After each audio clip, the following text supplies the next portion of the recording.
All right. I was hesitating. Wasn't sure you're gonna bait it again. That's why Epstein didn't kill himself. Ooh, that one I can get behind. That's so much. Yeah, me that's a too. much safer Yeah.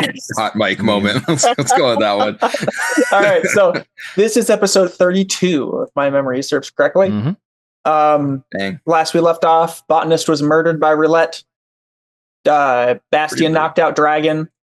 Left wing helped emoticon rescue Countess, and Palladium was unconscious. Palladium was unconscious and dreamt that Vulcan was fighting Reaper, and his dream was reality. Yeah, we are going to open up. Now. Yeah, basically, yeah, their armor like connected. Yeah. Mentally, and we finally have Jared's video back after many moons. Yeah, after a brief hiatus. Don't get used to it. Also, I am very sick. Also, I can only hear out of this headphone, so this will be a fun stream. Yep, and it's great because it's very Palladium focused, basically. Yeah, it'll be this whole arc, so it'll be good. Yep. It's so we're gonna start off with Bastion though. Bastion, we're gonna open up still that same night. I'm gonna set the scene of Morningstar is carrying Dragon and is like flying away, and like you're probably flying next to him as well with your carbon ability, but you probably have to really push yourself to keep up with Morningstar. do I need to roll? No. Oh. Morningstar is quiet for a long while, but then he, without looking at you, just says, "Good work. I'm impressed that you went against your master like that, especially one that so high up in the Celestial Seven. Most people consider them untouchable." Does he mean going against my master as in going against Dragon or going against China? Dragon. Oh, okay. Oh, it's okay. What do you mean going against him?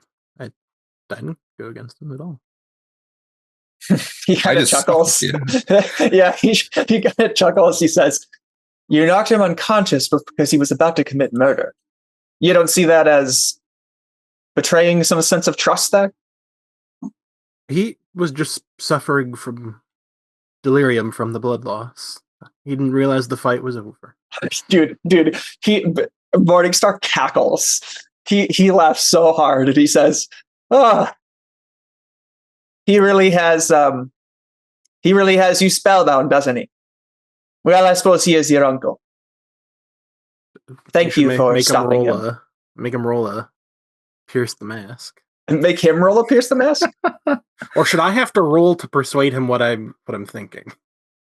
No, I don't think there's a roll here, right? So in order, I think like provoke is to provoke somebody with something when someone's susceptible to your words. He's trying to mislead him here, is what I'm getting at.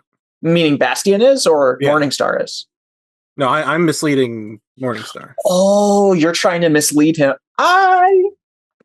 I think in it's really easy for him to see through, right? Oh yeah. I don't think he's going to buy that Dragon wasn't trying to kill them. Yeah. But that's what Bastion doesn't. He's not. He knows what Dragon was doing. Yeah, I think even if it was to be a convincing argument, I think this is just what Morningstar lands on. Almost like he does it without thinking. It's like the autocorrect landing. Like, of course, you've been tricked by him. I think it'll take more than that if you wanted to try and trick him in some way or convince him of something. Well, he's already tricked. Trick him into something else. Like besides, like if you're trying to convince him of something that he hasn't said yet. Well, no, I don't need to convince him of okay. He naturally. No, yeah, I thought I was playing it on pretty thick that he would have just known. Yeah. I was trying to cover for him. Yep. So, So he says, he laughs and says that, and then he says, Dragon is Dragon would do well to keep you close. Thanks. And thanks for staying behind and helping. I don't know if we had that one. Yeah, he smiles and he says, "Don't mention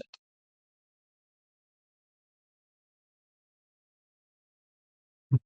All right, we should get him to the hospital. Yeah. I mean, you guys are flying, but okay. Yeah, I think we fade from there. Did we leave the two guys, the sludge guy and tree guy, on the ground? Oh shoot! I forgot about that. Let's say you're carrying them with Carbon. Okay. I forgot about that. Got them in the goop suits too. We forgot about them when they escaped. Yeah. Oh no! What happened? Okay, so we'll cut from there. Left wing, we'll get kind of a that night scene for you as well. While you are maybe still talking with maybe you're still like being debriefed or something by Marty or Cody Reynolds, and as you are leaving, you see them carrying Botanist's body into probably like the Hero headquarters. And I just wanted to, feel free to add any commentary to this as well, but I wanted to do this because I wanted to note that you see his body and you don't see a power source. Okay. Is that normal for dead people? Their power source leaves them when they die, right? I don't think you've ever seen a dead person. You've seen dead people in the tournament, after the tournament, where those people died and they had their power stolen by Reaper. So I don't think you've ever seen a dead person. Do regular people have this? It just doesn't do anything, right? Correct. They have like this, like, I think we decided it was like the smaller, like grayer, like soulless. That's why I left and call them souls if everyone had them. Yeah, it's like, and I mean, I've seen regular people die at the tournament also. Did theirs go away? I seem to remember us talking about it fading somehow. I thought so too. Well, I know that like we had that one moment where I still had his power when he died and it was starting to like settle. Oh, that's right. No, we did see it fade. Yeah. Yeah. So okay, I forgot about him. No, that was the other guy. It was Midnight. Yeah, you did watch Midnight die. And yes, you like left, you reverted the powers, and yeah, his power faded into him. Okay, so I don't know if that means his power was stolen or if he's just been dead long enough that it's faded. Correct. Okay. Yeah, I mean, he probably just. Good. Well, I was going to say, I think that's probably enough for you to be like, oh, I need to read the report. And when you read the report, Shorty got him out right after he died, like literally caught him as he died and ran him away. So he isn't the you know what? Maybe we spice this up. Let's spice up the scene. How about instead of nameless faces bringing his body in, how about it's Shorty? Shorty in like absolutely like run down, super tired. Like he like comes in the door and then just like collapses, and he has Botanist's body, and there's like blood all over him. Right. Yeah. Yeah. All right. Yeah. Then I'll hop up and be like, Shorty, and like, I'll run over there and be like, "Are you all right?" and there's like agents coming over as well, and like maybe Skystrand is there too, and like helps Shorty up. Mm-hmm. Yeah, Shorty. I mean, Shorty's like inconsolable, right? But I think he's saying something. I think he's saying, "I ran as fast as I could. I didn't give up. I ran as fast as I could." That's all he'd ask. Do you know what happened? That guard guy with the gun, he shot him. I saw it happen, but I got there, but it was too late. And my leg gave out. But I brought him home. Reaper didn't take anything. Reaper didn't take it. Is it still there? Left wing, is it still there? No, it's gone. You did good. What? What do you mean it's gone? He couldn't have taken it. No, he didn't. I mean, if someone else shot him, you saw it happen, and you took him here, he doesn't have it. It's just what happens when they move on, you know? So it's just gone. Yeah. Man. Sorry. He's dead. And like, I think Skystrand, like, you know, carries Botanist's body away. Yeah. And Shorty kind of like doesn't want that to happen, but he doesn't have the strength to like do anything. And I think he just says like, these kids, they can't see him like this. Can't see him like this. But sure somebody's gotta do. Somebody's got to tell him. I think I should. And he like tries to stand up to like walk. Yeah, I think you should take a rest. They'll alert the family. That's their job. They know how to do it. Right. What am I thinking? Do you think they'll say it right? I'm sure they've had a lot of practice. That sucks, man. Yeah, it does. But that means you're not the only one who's ever been a second too late. Don't take it too hard. You did your best. You wouldn't have asked for anything more than that. All right. Roll. Oh, no. Hit it. Roll. Yeah, this is what the game wants us to do. Where's the roll? Where is it? I have it here somewhere. We Next might time, don't fall over. Okay, now I can use my thing. No, I'm kidding. It's somewhere in here. I just saw it the other day. There's you can do this roll. I think it might be in here. Oh, here it is. Are you sure this isn't comfort or support? Well, this is a long-term thing. Yeah, so this is comfort or support, but this is the long-term thing. I've hijacked the rules. It's just what it is. Comfort and support is very temporary. So yes. When you try to help a peer get stronger or overcome a personal obstacle, roll plus mundane. On a 10+, they mark a personal advancement. If this would cause them to reach a milestone, gain influence over them, and mark their moment of truth, this would be his second. On a 7 to 9, they mark a personal advancement if you choose one. And on a miss, you steer them the wrong direction. They mark a personal advancement in the villain track and are bound to mess something up next chance they get, whether on purpose or by accident.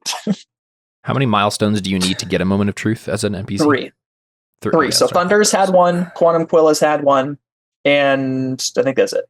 So basically, if we're looking at the track, it would be milestone, moment of truth. Yeah. Okay. Well, no. So if it would cause them to reach a milestone, meaning like their moment of truth. Well, I guess what I'm asking so is each point is an advancement. So I guess I meant personal advancement. Yeah. Yeah. Okay. All right. Yeah. I was just using the wrong word. Yeah.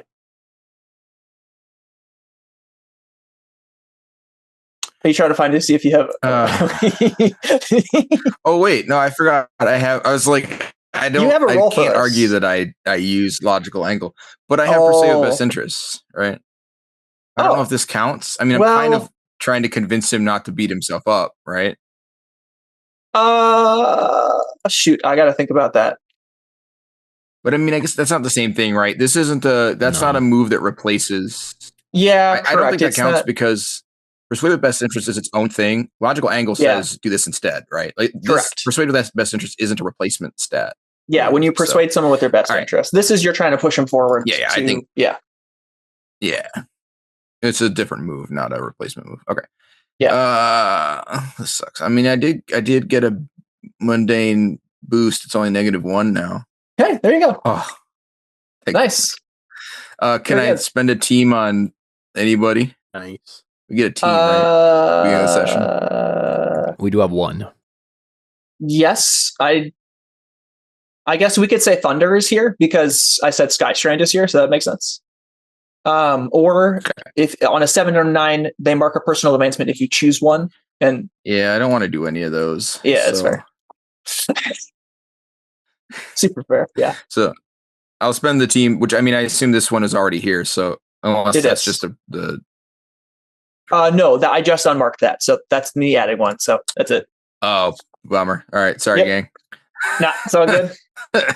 I don't mind. Don't mind one bit. Okay, so I think Thunder. What would Thunder say to help you on this? I mean, her whole deal is doing things, right? Oh, I'm sorry, you cut out. I couldn't hear. Her whole deal is the killing people thing, so she's at least adjacently learning things. Yeah.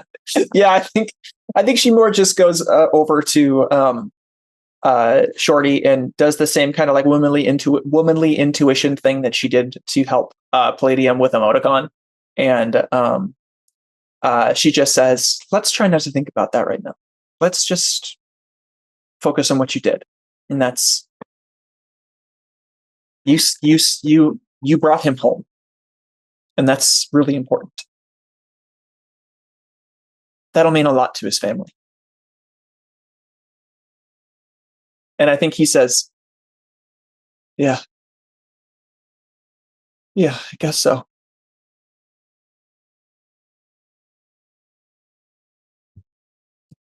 And I think we could cut from there unless you have something else that you want to add. All right. I will add a advancement to his character sheet here in my, I guess just in my special little thing, special little side sheet. I think the next thing we're going to get is, actually, Palladium, I'll ask you, did you have any questions? I mean, you wake up. How about that, right? You wake up maybe in the hospital. Mm-hmm. And yeah, okay. What do you think? You just kind of like experience. So I'm in the hospital. Is there anyone around me? Because I suppose I could just like wake up in the middle of the night or something when no one was around, but depends on if you want. What is Palladium? We can say Vulcan's there. That makes sense. Why not? Yeah, let's just have Vulcan be there. Yeah, I mean, honestly, I was imagining that Palladium comes to slowly and groggily saying Vulcan's name, right? Yeah. Yeah. Vulcan, you're here. What happened? I thought I saw you somehow. I think my armor saw you. What happened? I fought Reaper. I didn't really win the fight, but I escaped with my life. I've heard that you did quite well tonight. Succeeded at a great many feats. Good. It's good to know that I didn't just wake up from like a month-long coma or something. Still the same night, huh? That explains why I feel like this.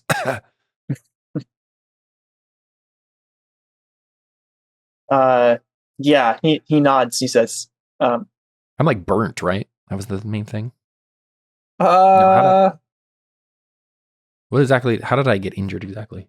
I guess you didn't really get super injured. I mean, you were fighting Rend. So yeah, I think you're probably just like bruised and beat up. You passed out due to conditions, not necessarily. So it probably was heat exhaustion, actually. Yeah. So you're probably not like. It's probably just a combination of a whole bunch of little things. Time. Yeah, a whole bunch of little things that just exhausted me, and yeah. Yeah, that and Morningstar like melted Rend in front of you, so we could say that's like heat exhaustion too. Like he consolidated the heat, but it could have been just like a mix of all those things. Yeah, I think he says, you're not nearly wounded enough for Scrab to need to heal you. I think you'll be fine in the morning. I've had worse. Indeed you have. Is everyone else okay? Left Wing, Bastion, the others? They're fine. But we did lose someone tonight.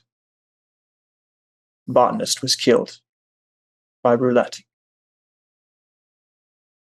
I don't know more details than that. I'm sorry, Vulcan. I know he was a friend. Yeah. Yes. We worked together for many years. I considered him a great ally. Did someone reached out to his family yet? I don't know. It'll happen in due time. Okay. Very well. Thanks for being here, Vulcan. Yeah. Thanks. I think he like stands and starts to walk towards the door, and he says, "I'll let you sleep then." And then he pauses at the doorway and he says, "You said you saw me." Yeah, I felt like a dream. I saw you fight Reaper. I guess I don't know how much was a hallucination and how much I was really seeing, but I guess some of it must have been true, right? Is it just our armors connecting or something? Very intuitive of you. The armor can talk to each other. Yours is still more in its infancy stage, but as time grows, we're able to communicate that way. We tend not to. It is not polite to talk in front of other people when they can't hear you. Sure. Maybe in a future battle we could connect our armors to talk if there are no comms, but otherwise there's not a great use for it. Just something I've learned along the way, or something that my people have learned along the way. Okay. Anything else that you want to share with me? And Palladium thinks like, is there something I'm hiding? Something I haven't shared with him yet? I think I just slowly shake my head. No, I don't think so. But, well, in that case, get better. I'm trying. We'll talk again later. Have a good night. Sure. You too, Vulcan. And he leaves. Montage. We see a bunch of news flashes. We kind of see how the world is replying or responding to these events. Lots of turmoil. There's a lot of, I guess, losing one of the Celestial Seven. That's a really big deal. It's only happened once before, and they called it the Catalyst. With the rise of Reaper and having it be so that one of the Celestial Seven died, but Reaper wasn't beaten, that has people really doubting the heroes in training program and heroes in general. Catalyst 2, Electric Boogaloo. Yeah, that's a good. Yeah, there we go. We see a news flash that says that, and then it gets X'd out. We go down to some of my headlines. But some of the headlines are: Botanist dies, leaves behind wife and kids. Who will replace Botanist? That's the Reddit headline.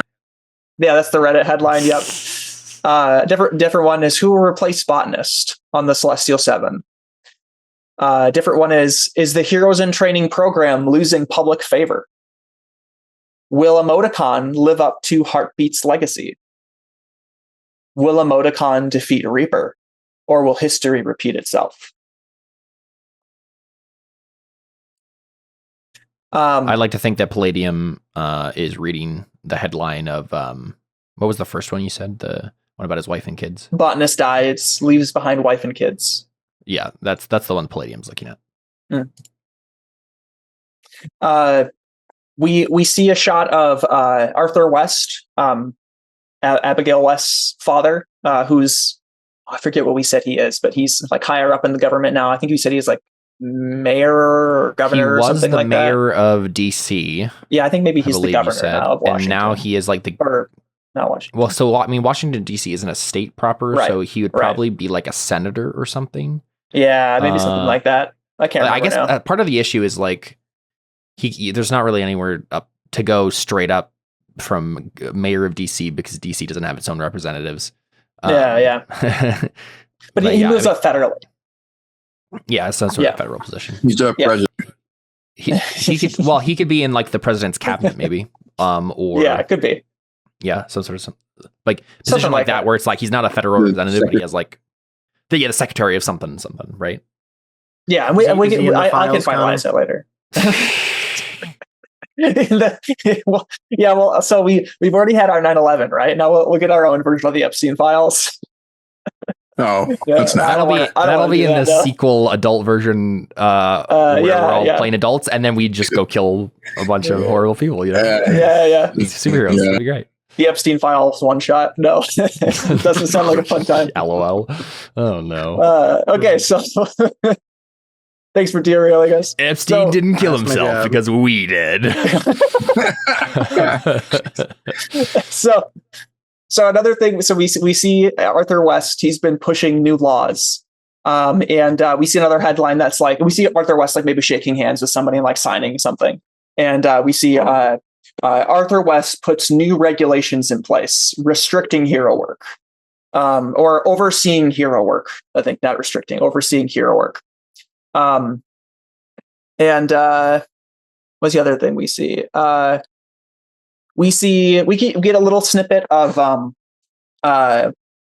Emoticon waiting to go into a courtroom because he was charged with power negligence when he beat Aftershock and destroyed that whole building. He was charged with power negligence, and maybe we get a shot at, let me know if anybody wants to be there, but we get a shot of maybe Countess talking to him about this, like maybe showing up while he's waiting and saying something like, "Hey, chin up, man. This happened to your father a lot." And he goes, "Oh, really?" And she says, "Yes. Way more than once. Don't let them think that you did anything wrong. You saved my life." And Emoticon just like nods. And we see like the doors open like towards him. And they like the doors open and he's called in. And he like goes in and like takes a seat at the front stand. And then the door from the judge's room opens. And we see Director Nolan and the judge come out, and Director Nolan goes and like takes a seat in the audience. And the judge goes up and says, "New evidence has been brought to light. There is no need for a trial," or whatever. So maybe there's a little bit more legality to that than that. Lady God, I haven't had it. I didn't. I'm not going to come up with some sort of like legal wiggle room or a legal loophole here, but basically he goes up and basically just says it's a non-trial, like it's a mistrial or something like that. And yeah. All we really needed a montage. This was obtained illegally. Yeah. Yeah. There you go, something like that. And the glove does not fit, you must acquit. Yeah. And Emoticon just like turns and looks at Countess, and Countess says, "Great, awesome. I don't think this has ever happened to your father, though." and Emoticon turns and looks at Director Nolan, and Director Nolan gives him a nod. All right, no, he doesn't. Director Nolan just smiles at him. And wait, did I miss something? Was Emoticon on trial for something? Yes, he was charged with power negligence because when he defeated Aftershock, he destroyed that entire building. Oh, so like as in like just the most recent thing he did. Yes. Okay. Yeah. So this is also news. I was like, is this a thing that's been happening in the background that I just like did not know about? Okay. No, I'm just introducing just the consequences of last time. Okay. Yes. So we cut from there. Let's cut to New Day with you guys. Palladium, do you have all 5 conditions marked still? Or were you able to clear one last session? Oh, yeah. With your after session move? I was able to clear one. I forgot to do so. Yeah, here, wait. Let's evaluate this briefly just to see if one of these went away before, like, based on what I did in that scene. Anyway, the last scene you were in, you like you destroyed something, right? So you fought Ren, so you could unmark angry, I think. Yeah, unmark angry. You took foolhardy action. You took foolhardy action without. Yes, you fought them 2-on-1. Yeah. You might have no, because it would have been after the scene that would have cleared. So yeah, so you could take off that angry and insecure, right? Okay. And then I will go ahead and take off for like my clear condition thing from the move from the end of mission move. You didn't do that already? No, I didn't. All 5 of them are marked. Well, you wouldn't have been able to do it last time because you wouldn't have been able to say you got closer to anybody, right? No, I did. I said I got closer to Vulcan because I got to see him from my dream. Duh. Right. Okay, yeah, go ahead and clear one. Yep. I'm just trying to think what makes the most sense. Afraid, guilty, I was trying to cut you hopeless. Short. Left wing, I think we already cleared your conditions. We talked about something. Yeah, I still have one, but yeah. Okay. And then Bastion, you basically have 0, right? I think so. I'll mark hopeless. The other ones seem more easy to get rid of based on the clear condition here. The making a sacrifice or running for something difficult. I never know what to do for fling yourself into easy relief. And honestly, Palladium wouldn't do that ever. So yeah. Oh no, I've got angry and guilty marked. Angry and guilty. So I have afraid and guilty right now. All right. We're gonna open up to a scene. You guys are in the auditorium room. Well, actually, hold up. Let me.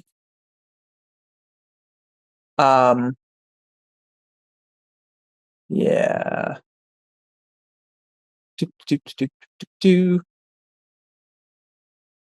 Yeah, this is fine for now. Let's do it like this. You guys are in an auditorium room, and Director Nolan has called all the students there, and he goes up to the front and he says, "You guys all take your seats." And he says, "There have been some new changes in the laws.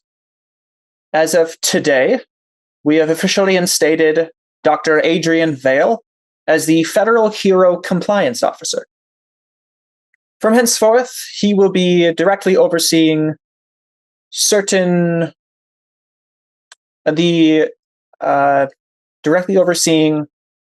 the enforcement of certain rules and regulations. He has limited power to essentially provide a case-by-case judgment to overrule certain rules and regulations that we have come to rely on for normalcy. There will be some turbulence. Sometimes he will tell you that you cannot go on a certain mission. Sometimes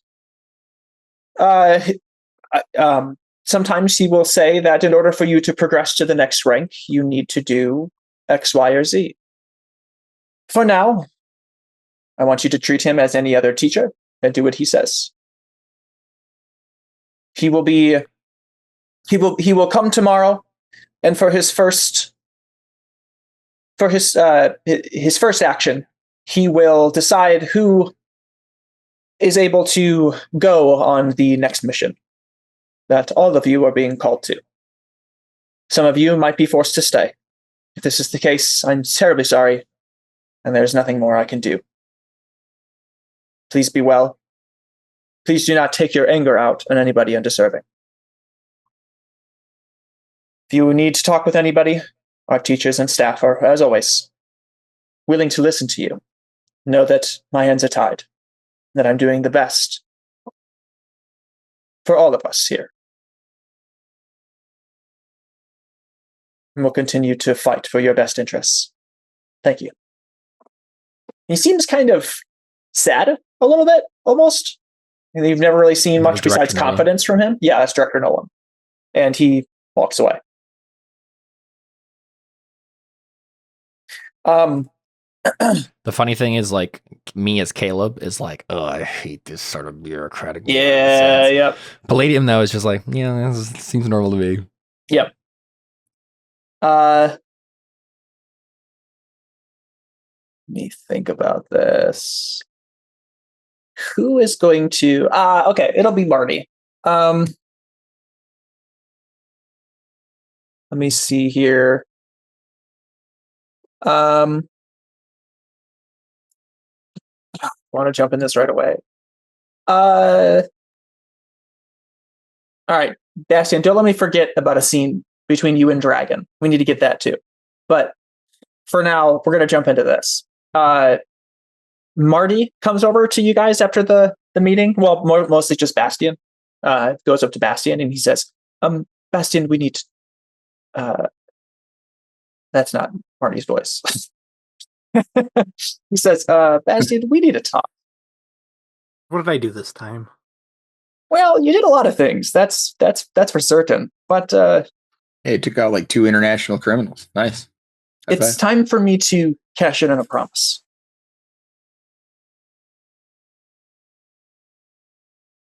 Okay, that's ominous. Mm-hmm.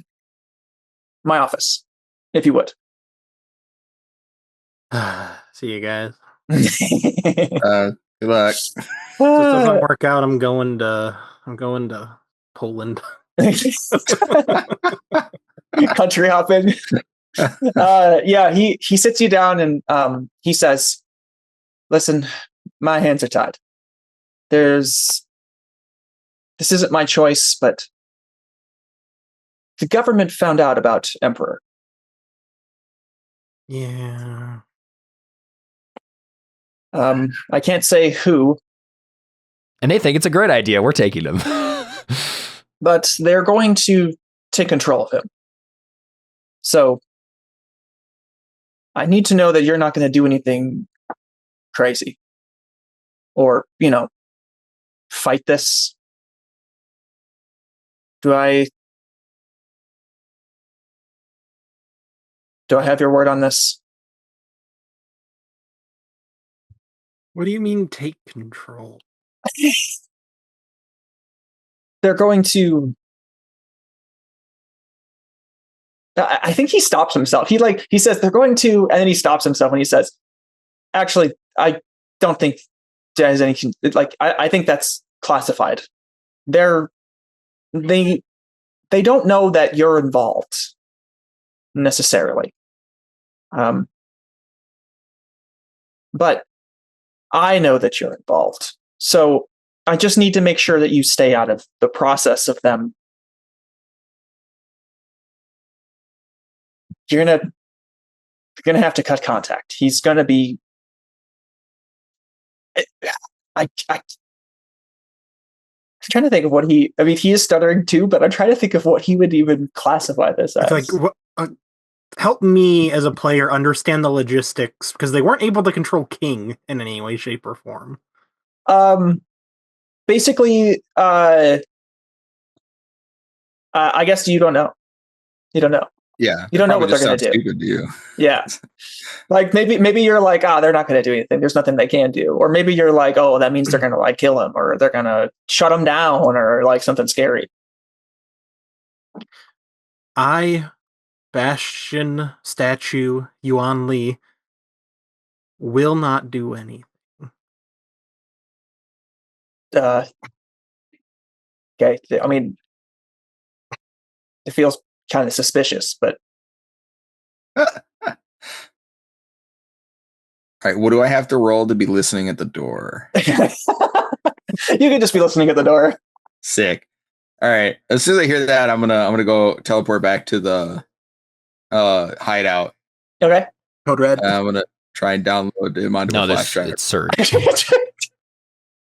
Download him onto a flash drive. I mean, I think he's basically going up to the computer and be like, "Hey, they're gonna try and shut you down. How do I? Yeah. Okay. All right. Externalize you. Here's how it's gonna go. So, maybe you're frantic, right? Maybe you're like, they're gonna flash drive you. They're gonna, you gotta get out of there, man. Yeah.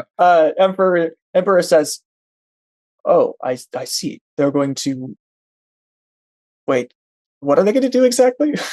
I don't know. They're going to try and take control of you somehow, but I don't really want to find out. So you're saying I need to hide in this? Either we need to make a backup, or you need to make a skeleton key for yourself that we can introduce and it'll break. I don't know. You're the computer. You tell me. But we gotta do something. Also, we probably ought to do something with that folder of criminals because they can't stay in there forever. I still feel weird about that. Half of those, most of those were children. Yeah, I think Emperor says, I'm not sure what you were asking me to do with them, but I can't fit on a flash drive. I think that's the important thing to communicate here. And if I try and leave the system, it seems that there are already firewalls in place. I believe that they would be able to trace me wherever I go. I would have to leave somewhere internally. Well, if you go... Yeah, I would say if you go somewhere that's hardware, it don't matter, right? They'd just be able to tell. Is he relatively safe on our supercomputer? That's a good question. Yeah, maybe I'm like, can you just isolate yourself to this machine? I could try they can't interact with you in any way. I mean, if they to shut off everything. So the problem is this computer that I live in. It was built as a part of a set. This supercomputer is, or he doesn't call it a supercomputer. He says this computer is linked with the other systems. I don't think I could safely disconnect at this point without triggering some alarms. I think I would draw attention to this location. Well, but I think I might have an idea. An ally I could call in for help. I mean, if it really comes down to it, I can like teleport you to a dumpster somewhere and we can do this there and then come back. I don't know. I will consider that option. But I think I prefer my own independent option here. Yeah. I mean, you're the computer. That's fair. Thank you. All right. Well, yeah. Just keep me updated. Good luck. Yeah, I think Bastian, you we'll cut back to your conversation. Well, I mean, you kind of vainly promised Marty something really suspicious. Yeah. Do I need to roll? I mean, I'm trying to figure out what you would be rolling here. I guess, what's your goal? What are you trying to do? To convince them that I'm not going to do it. Maybe this is comfort or support. Maybe you're trying to comfort him, right? Like maybe you're trying to like clear a condition, right? He's nervous. He's anxious. He's trying to clear that condition. Suspicious. He's sus. Got to clear the sus condition. Maybe you can. Wait, do you have persuade with best interest? No, he does not. But that would be a good roll for this. I think otherwise it might. I mean, otherwise, actually, this might not be a roll at all, or it's comfort or support. It depends on how you're framing it. It could be provoke, right? That's the one that's like... I got this. Thermodynamic miracle. Let's do it. Oh, man. How is that going to play out? Marty, you're like a stepbrother to me. you're like a step uncle to me. Twice removed. You're like the brother I never had. The American brother. And never really wanted to have, exactly. You're like the guy who married the sister I never had. I don't think that counts. I think as soon as you start saying that, Marty puts up a finger and he says, listen, nope, that's not going to work here. I'm a federal officer. Well, I'm not trying to convince him to do anything. Well, he doesn't know that, right? You're trying to convince him to back off, right? Basically, to believe you. I'm just convincing him that I'm not going to do anything. I guess part of me is like, would there be anything you could possibly say to convince Marty of this? I think he just says. The only chance would be like appealing to our weird relationship. Yeah. Yep. I think he just says, listen, just I want your word. That's all I want. Look me in the eye and tell me that you meant it back then and you mean it now. I have to do what I have to do. And as your superior officer, you'll stand down and listen. I won't do anything, Marty. Yeah, he gives you his best 8-shoot poker face, and he nods and he says, "Thank you." And I squint my already squinty eyes even more. And then the second the door closes, I just bum rush to DJ. Yeah, yep. Man. Oh, you bum rush to DJ? He's the one. Yeah. Amazing. Okay, all right. You get to DJ's room, and I think DJ shares a room with Shorty, and I don't think Shorty's there. So you get into the room. DJ is on the phone, and he says, yeah, I think I guess I can help you with that. Sure. Do you know if this is even possible?" And you hear that as you walk in the room. DJ? Whoa! He like drops his phone, and he's like, "Oh, it's just you. Emperor, are you still there?" Okay. Yeah. I'll meet you there in 5. Okay. I guess this makes things convenient. Why is that? What's up? Did they get to you already? Do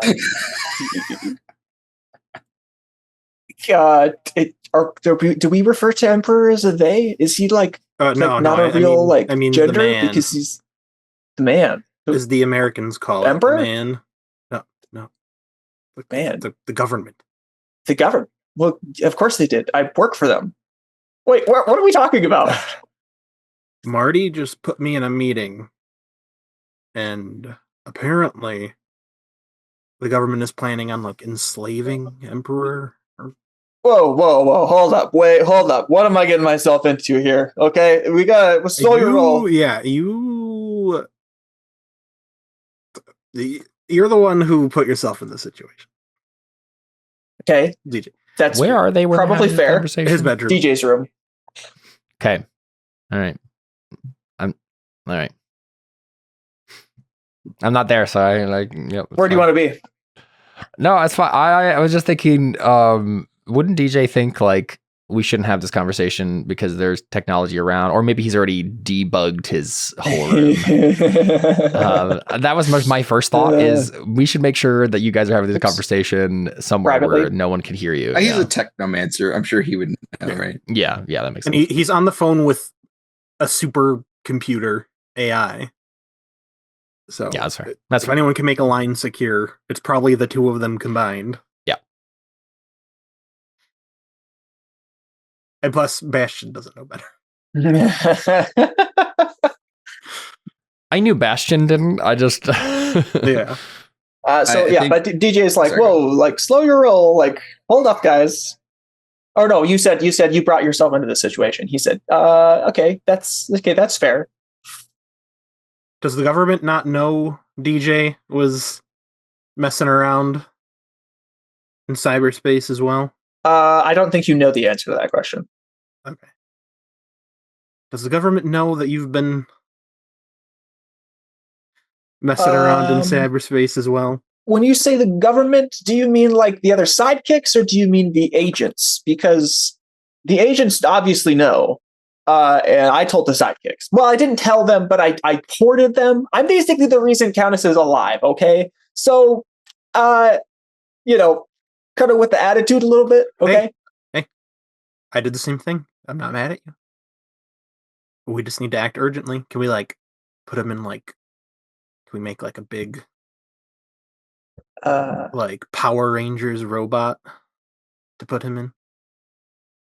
Or Bastion. What about that plane? On my phone.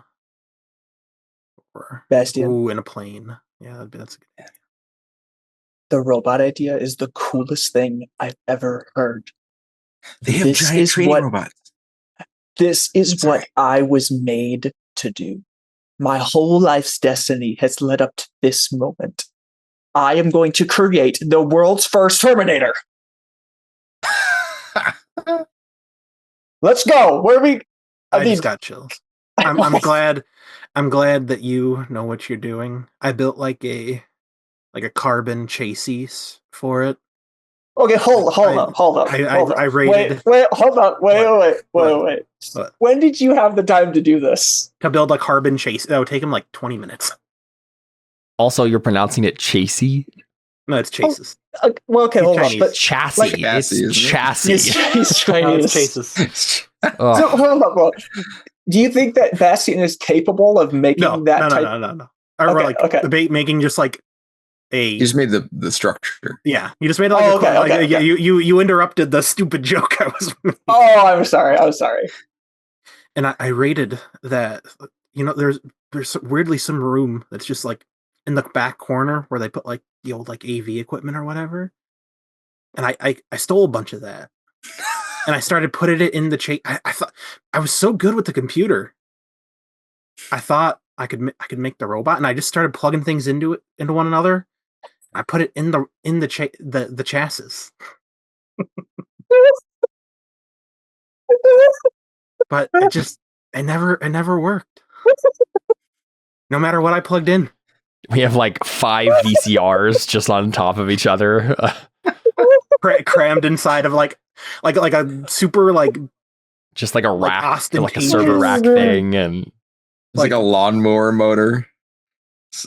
Yeah. Oh my goodness. All those just crammed inside of like a super ornate like Power Rangers like robot armor made out of carbon. And then you open it up, and it's just a bunch of VCRs, random AV equipment, yeah, all plugged into one another, and then endless Ouroboros. Okay, so we cut, and we're transitioning as you're explaining it, and then we cut to the actual thing. We get like a bunch of shots of like the cool, like suit, right? And then DJ opens it up, and he's like, "Wow, this is the hottest pile of garbage I've ever seen." I thought I was good with computers. DJ says, I don't think that's true, but luckily for you, I'm really good with computers. And he says, I'll get hard at work with this, okay? Don't worry. I promised Marty I wouldn't do anything. So I'm not doing it. Wink, wink. Oh, so you want me to stop? Well, no. I see. Mm-hmm. So what you're saying is that I'm going to take the fall for you. I just make cool carbon armor pieces in my spare time. Is what I'm doing illegal right now? Actually, you know what? Don't answer that question. And he says, "All right, I'll do this on one condition." Okay. You and me, we're tight. And I want some search. Yeah, I'm pretty fit. I mean, no, I mean like you and me, like we're homies now. We live in the same house. I mean like we're. Yeah, they are, David. I mean, like, can we be friends? Oh, yeah. Okay. All right. If Left Wing has taught me anything, partners in crime are the best of friends. I don't think that's the. I'm not sure if he's the one you should be getting advice from, but yeah. All right, let's do it. I walk into the room. Oh, hey, Left Wing. We're just. Man, too many people know about this place. Yeah. I'm like making coffee in the corner. As soon as I thought of this idea, I was ready for that joke. We got to move the Taco Bell. All right. It's got to be somewhere else. All right. Taco Bell is our code word for the base. We got to move the Taco Bell. All right. It's got to be somewhere else. We just we can leave this one as like a Taco John's, a red herring or something, but we got to move the Taco Bell somewhere. Because if they come for the, I'm assuming he knows about the computer. If they come for the computer, that's a problem. The computer Emperor said they might be able to trace him, and frankly, they say a secret among 3 people is just news. So we're way past 3. Let's be honest. So I think maybe we should excavate some I think DJ is like secret base below the secret base. I think DJ is just started like nervously starting to work on the chassis. Do you have a thought of on where I should be, Connor, or should I be in this scene? I do have an idea for you. If you would like to be in this scene, you're more than welcome to. Otherwise, I was going to. This seems like a more of a left-wing Bastion thing anyway. Yeah. Okay, so we're going to cut over to you after. It's going to be like a what happened to Palladium when Bastion walked off and Left Wing teleported. And meanwhile, Palladium, you see Bastion and Marty walk off, and then Cody Reynolds comes up to you and he says, "Hey, I've got some. Sir? I'm not really sure the best way to put this, so I'm just going to tell it to you straight. I'd appreciate Gemma, she's decided to take the power serum. And instead of making you worry about it for days, she told me that you would handle it best if you found out about it when it was happening. And it's about to happen. So I'm here to take you to her."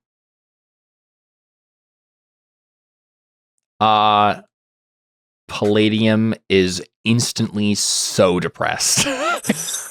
Like really depressed. He puts a hand on your shoulder, you can kind of tell, and he says, I try to put a brave face on it, and I just say, "Thank you, sir."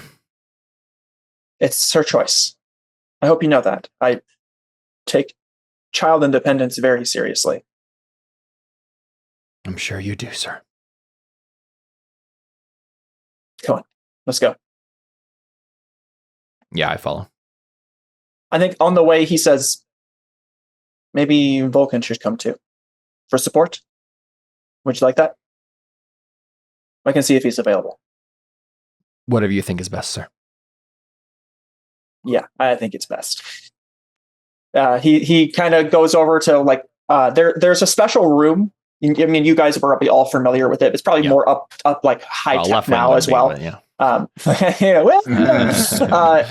he takes you into basically like a viewing room where there's like a chair and they put the syringe in you, and it's supposed to be like a power containment area. So that way, if you like explode or something, nobody gets hurt.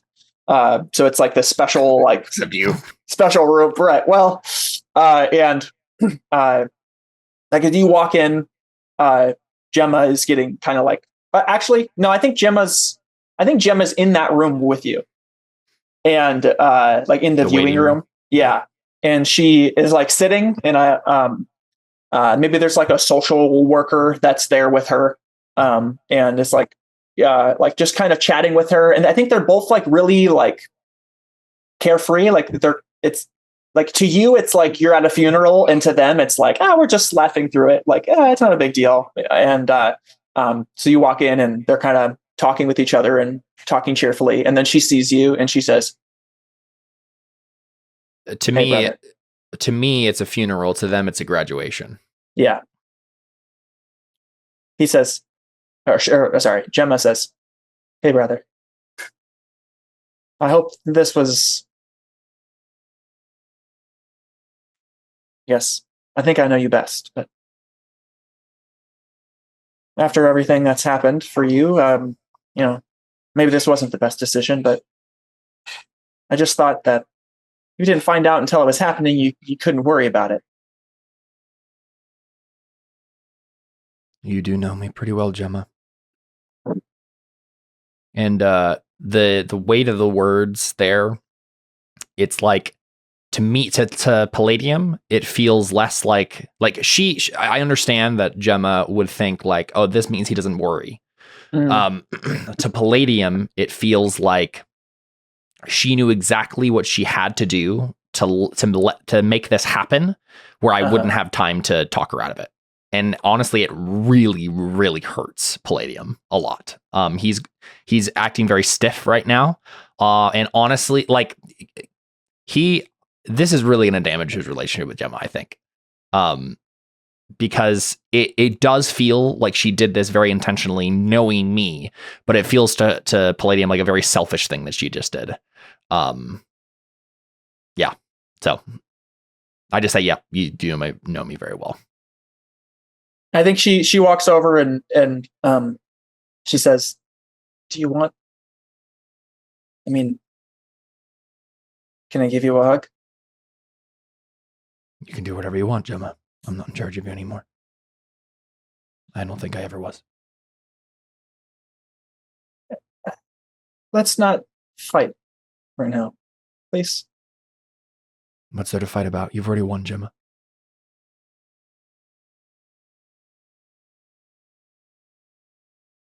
I love you. I want to change the world too. I'm proud of you. I still want to have a sister. I guess you'll just have to hope I'm a dud then.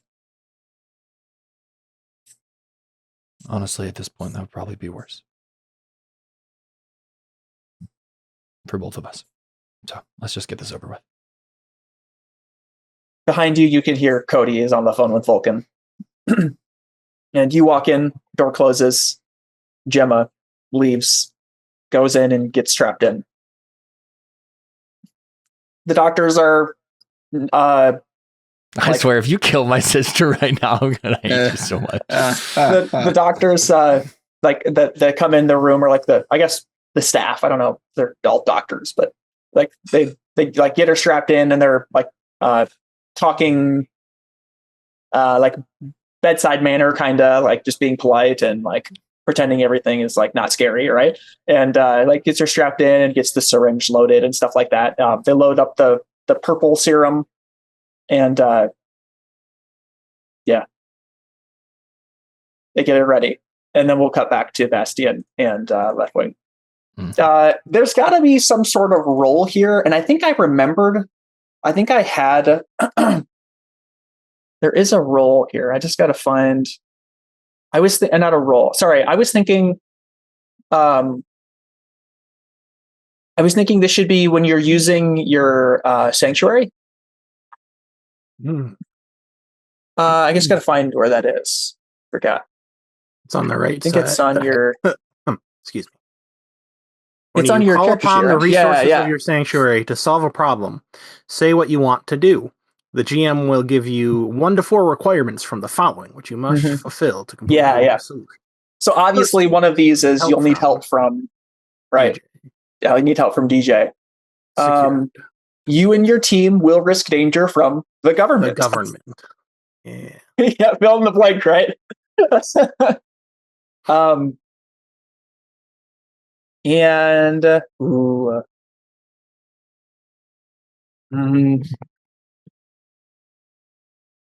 I think you also have to mark your doom track.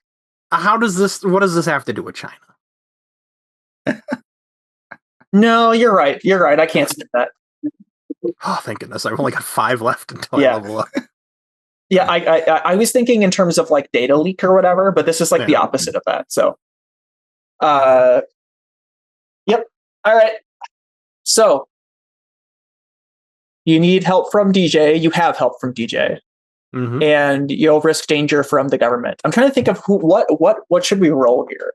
We could roll like maybe we could roll like a DJ encouragement thing, like you did for Quantum Quill, right? Not you, but like happened, like Palladium did for Quantum Quill, and like help him figure out how to do this basically. Someone. Or you could, maybe comfort or support someone, but I'm fine with more long term, right? Because it's like helping him progress with his powers, basically. Like the thing you had. The same role that Left Wing just did. Yeah. Okay. The other thing I think you guys need to do is roll some sort of like, I want to say like a stealth move, right? But that's what I'm trying to figure out. Like, how do you keep it safe from? Are you watching closely? When you mislead, distract, or trick someone, roll plus superior on a hit they are fooled, at least for a moment.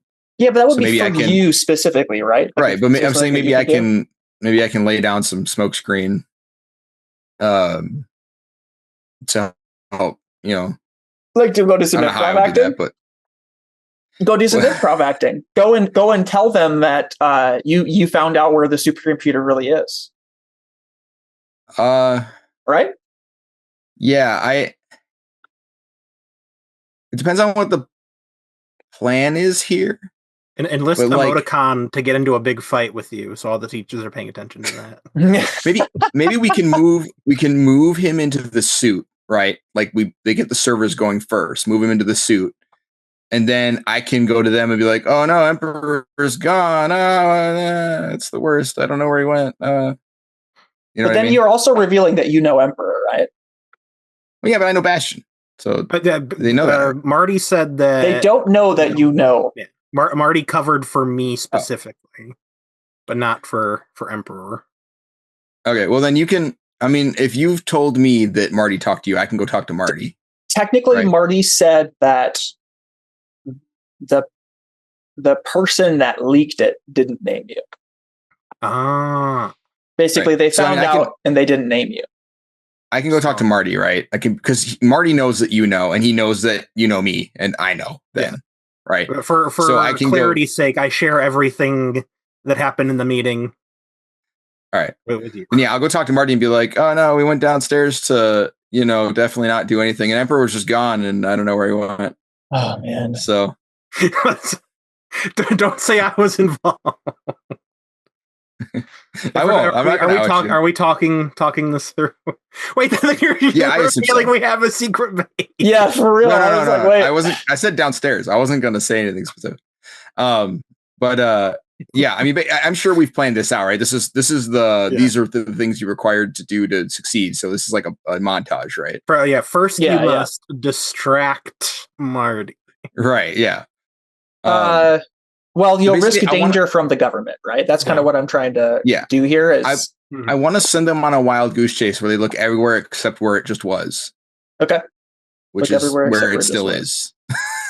Right. Right. It's in the same place as a supercomputer, but yes. Well, so can I do that? Does that work? I think you can. I just think it'll look really bad for you. Right? Like, I mean, oh no.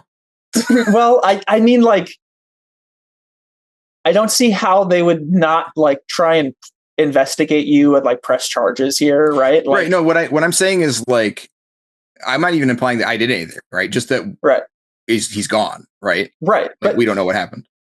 Oh man. But then you reveal that you knew about him. But then you reveal that you knew about him. Right now, nobody knows that Bastion. Oh, yeah, just to Marty, right? Okay. Yeah, I was going to tell Marty. And Marty, I assume, will find some way to convey that information without outing us, because he hasn't done it so far. He could have outed us. Man. Right? Oh, man. I think you'll have to admit to listening at the door, though, because Bastion promised to do that. Bastion would do nothing. So I was stressed out for you, man. My plan wasn't to be like, oh yeah. My thought was like, we went there to like go talk to Emperor because we have to say goodbye or whatever, and he was gone. Basically that's the story, right? Not like we did anything, not that you did anything, just that he's just vanished, right? I forgot that I had this demerits roll. How many demerits do you have, roughly? I don't. An unreal amount, right? It's on another sheet. 3 or 4, I think. Tabletop 2. How many merits do we get for saving the day?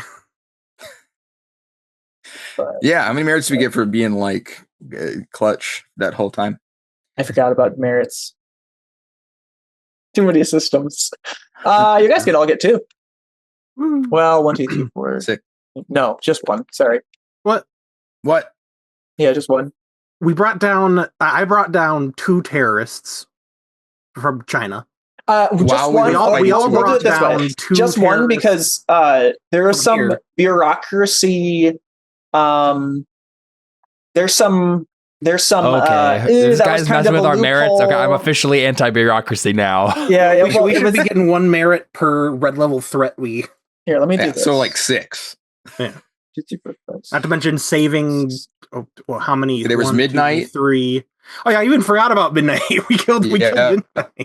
Yeah, Powerplex is only taken down because I'm going to take off all these merits. So I'm going to say you guys consumed 10 merits to level up, so that I don't have to. Yeah, good idea. Fill it. That's a much better idea. Plus 10. Well, Bastion, do you know? So how do we get? If you when do our demerits get consumed? After leveling up? I don't remember because David got plus 10. I think you got from winning the tournament, 5, and then I got some as well for coming in second. Right? I think you got 5 for it. So if we go off of adding these up, you'd have 11. Does that make sense? Could always just use a number too. Yep, and I think that's true. I think Palladium just hit it, right? He was like at 10 or whatever. Was second place in the tournament 5 merits? I believe it was. So first was 10. That sounds right. So it makes sense. Okay. I think third was like 2 or something. That was all he needed. Or maybe it's 3. It was just enough to get Palladium there.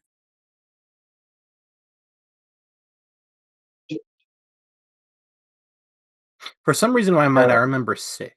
Not that 1 star matters. I mean, I'm probably wrong. That might be because you had 6 at the time. Maybe. Yeah, you do have 6. That's true. Yeah. Top 5 get 2 stars. Wait. First gets 10, second place gets 5. Okay. That's at least what my notes say. Gotcha. I'm wrong. That means left wing is like super high above you guys. I have 17. Yeah. So if we get 3 merits for killing, 12 bad guys, then I'm whatever the next thing is. So therefore you have 8 again. Bastion has 2, Palladium has 1. Well, I think I only have 7. Unless you're adding the 1. I'm just adding a 1, yeah. Oh, yeah, okay. So there was some bureaucracy. You guys shouldn't have actually gone because an agent didn't tell you to go. It was Dragon. So there's some Dragon shouldn't have told you that. That was technically he was breaking protocol, but you were just following his orders. So it doesn't look great for you guys. But Bastion is his actual apprentice, so that shouldn't even count for Bastion, right? True. Bastion was told by the most direct official you could talk to. And I was told by agents. I think you guys say that. I think you guys use all of these arguments and they all say, you know what? Still no. I was told by agents to go help Countess. That's true. And I helped Hair Lady take out mind control guy. I think if we were to flash back to this scene, I think they're maybe it's Marty, right? I did tell you to go, and I did do that. But the government has seen this whole situation as a problem. Basically, the amount of red tape that we crossed in order to make this night a success, it's got some eyes looking at all the rules that we're breaking, and they're going to really come down hard. So what you're saying is you should give us as many merits right now as possible, because when they come down hard later, we won't level up very fast. Yeah, so we need 13 or 14 right now. Yeah, we cut from there, right? Marty just stares at you like this. Yeah, all right, what do I roll? What do I roll, Connor? To do what? To convince him to give me 14 cents. No, you don't roll. No, you can't do it. I don't know. No adult move can get you 14 Poland doesn't let any terrorists in. So going back to the idea, though, so I have a roll that's roll plus demerits when you break the law, right? And it's basically how likely they are to catch you. How many people are how many are watching you. Distracting or tricking. I have a move for that already. How do I think if I fail this, I'm trying to think of roll, but right now, make me roll that one. I guess let me think this through. So if you go and distract Marty, what would be your goal for Marty to do? Because Marty's not the one that's gonna not Marty that's doing it, right? No, yeah. So he would go back and be like, "Hey, I have intel that something happened with Emperor and he's gone and we have to look for him." And then they're already looking for him though? They don't know where he is. It made it sound like they knew where he was. Then, all right, well then I'll do the opposite. I'll say I found him somewhere, and we'll take Emperor, and we'll copy paste a compressed a JPEG of him, and we'll stick him in some random piece of the internet, and then I'll be hey, Emperor disappeared, but I don't know. I think he went over here. You're welcome. And then we'll have JPEG Emperor running around. It'll be like yeah. I love this. JPEG Emperor, let's go. All right. So I'll do that instead. Can Emperor not make a baby Emperor to leave behind? That's what I said. Yeah. JPEG Emperor. JPEG. Yeah. Like a crappy resolution version.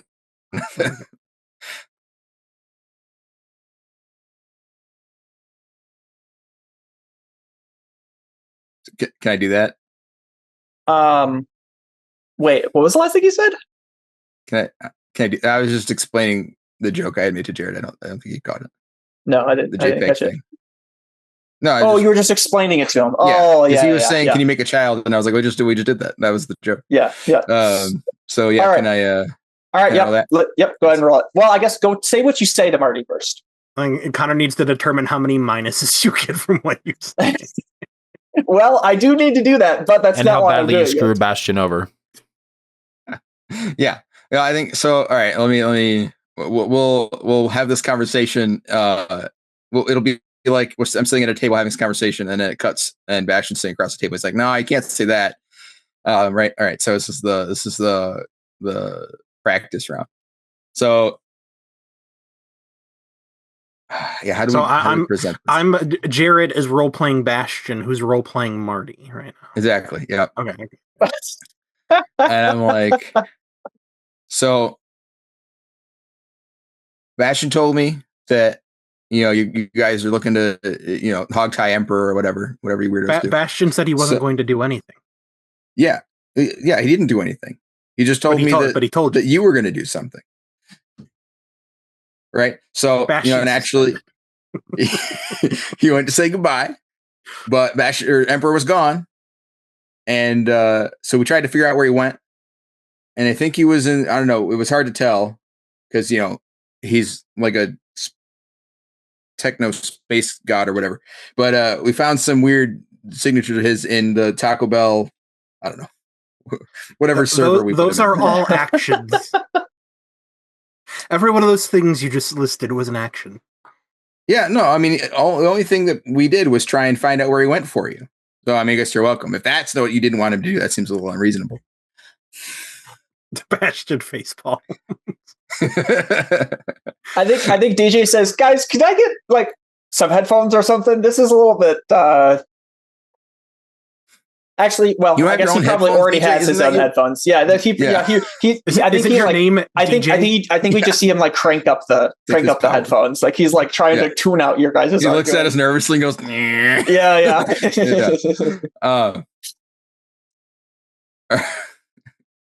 All right. So wait. Oh, huh. Can I roll assess the situation here? I don't think so. Make a good plan. My brain's not working, and I don't really know what a good plan is. How to to word it. So I'd like to roll. Yeah, I guess assessing the situation. I don't feel like there is something to assess, right? I don't think there's any evidence that could point you to like the best way to phrase this, right?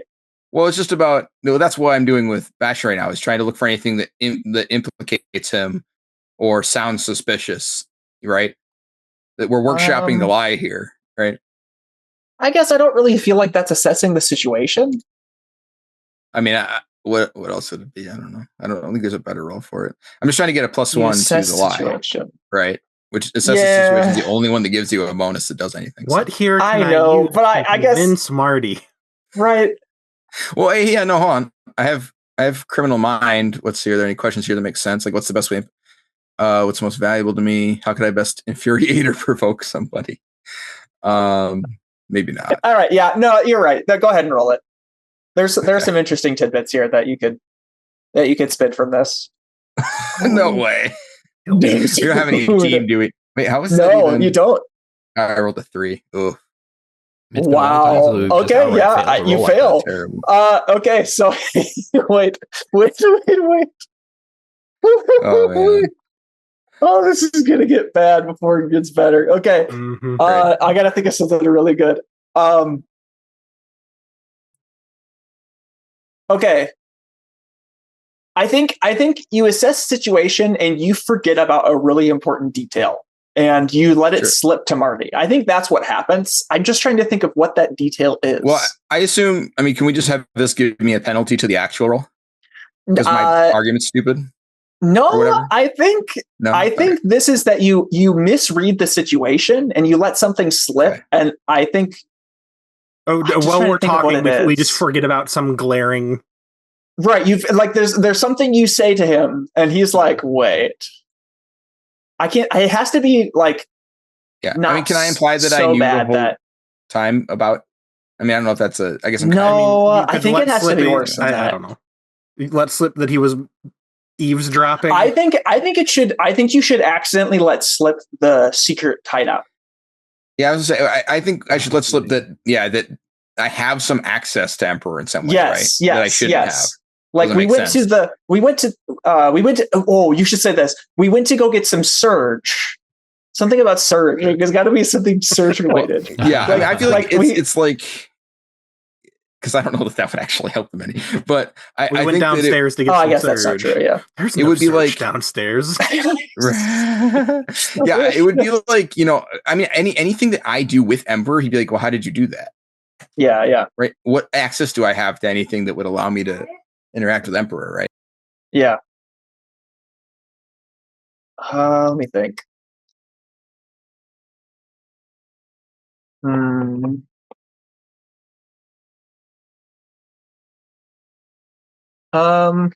me look at your character sheet.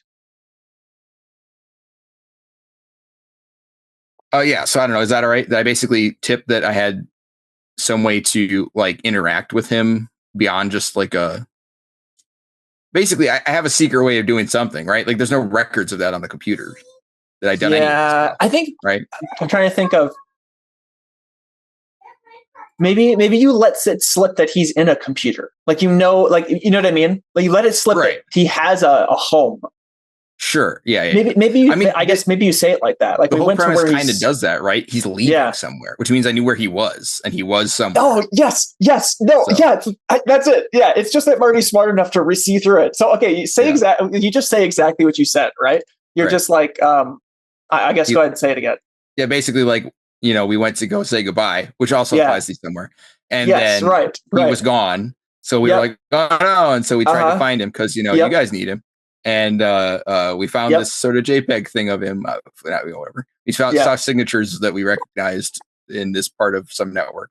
Yeah. Because, DJ's really good with, no, I don't want to throw DJ under the bus because Sebastian's really good with computers, so. Yeah. Okay. So he says, well, that last part is obviously a lie. But secondly, you said that you went to say goodbye. Yeah, because you were gonna like steal him or whatever. Where did you go? I don't know, the internet. That's not the point. Anyway, so you have a computer lab. He says, "Oh, Laughwing, tell me you guys didn't." Didn't what? Look, I'm trying to help you. All right. Did you house a clone of one of the most dangerous villains of our time? I guess not dangerous. He says most powerful villains of our time. Does that sound like something I could do? Come on. Anyways, so like I said, we found some signatures of him over in this server network. So yeah. What server network, Leftwing? I mean, I don't know. Just say he was in the computer lab. He says computer lab. He sighs and he says, "Trust me, I say I don't want to do this, but I have to give you a demerit, and I'm going to have to give you another one if you don't take me right to where he is." Well, so I mean, that was just the assess the situation roll. Can I make the actual roll before he fail? I don't think so. I think the reason no is because Marty is actually really smart. And so when you let it slip that you do actually know where he is, there is no confuse him roll because there's no way he's not there anymore. Well, but I don't think he believes you. I guess the point is, right? But isn't that the roll? Whether or not he believes me is the other move. Is the trick? This was just a stupid way of saying it. Even if he was gone, he'd still want to see where he was. Leftwing can get in trouble either way. Right. It's not like he can't get in trouble if he convinces him. Let's do it this way. He says, Leftwing, I'm going to hate this almost as much as you hate it. But if you don't tell me where Emperor is physically and where you were going to say goodbye, I'm going to have to give you a demerit. I just did. I told you he dug into the DOJ networks, and that's where he found the traces of it. That was literally why I came down here. Leftwing, don't make me do it. You want me to show you where he was before he left? Yes. Okay. Now, Connor, do we have a computer lab or something like that here at the hero facility? Because that would be the most likely place. I think there are computers that are like in the like viewing rooms, right? Like the especially the power control room, right? There'd be like computers that like assess different power scenarios and like just gathering data on you guys and how you practice and stuff like that. I know where it is. I know where I'm going to take him. Okay, all right. But I think roll, but at a -3. Oh, jeez. Okay. I mean, you're up against Marty. Marty knows you. You already have 2 demerits. Yeah, that's not good. Oh no. So let's see. Hey, that's. Oh wait, hold on. That's 2 potential. It doesn't help me. I only get a 6 anyways. Never mind. Doesn't matter. Well. Wait. Do I have influence on Marty? I don't. Do I? I can't see the influence tracker somewhere else. I doubt it. I only have influence on like 3 people. But oops. Can we check the other? Oops. Because if I have influence on him, then this is actually a success. I don't.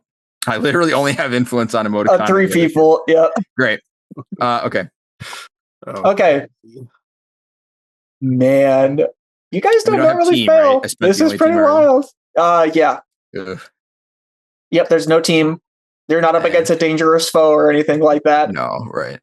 Okay, so I think you lead him to. I think you get him in the elevator and you hit the power control room class, and Marty hits the like open door button. He's like, left wing.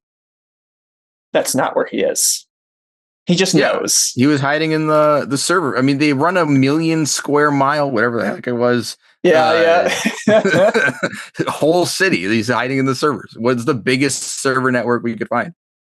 I'm trying to think of like, okay, what is there an actual like the criminal mind? Does it have a clear that there's when you assess the situation, you could always ask one of the following questions, even on the mix. Yeah, that's criminal mind. I was gonna ask that, and then I would have gotten a +1, but it still only would have taken me to a 6, which is why if I had influence over, I might have had a 7.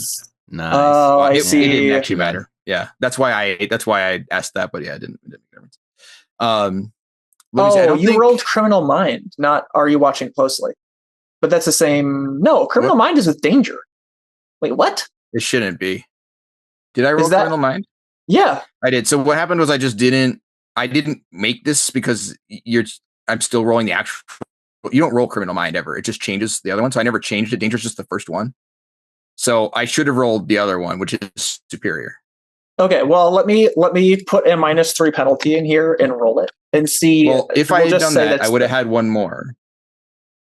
I have so one you more already factored that danger. In. Oh. No, I didn't. That's what I'm saying. This would have been a success because I didn't factor that in. I didn't know I did that. So superior is 1 higher, which would have made a 6. And I asked a question, which I guess I could ask.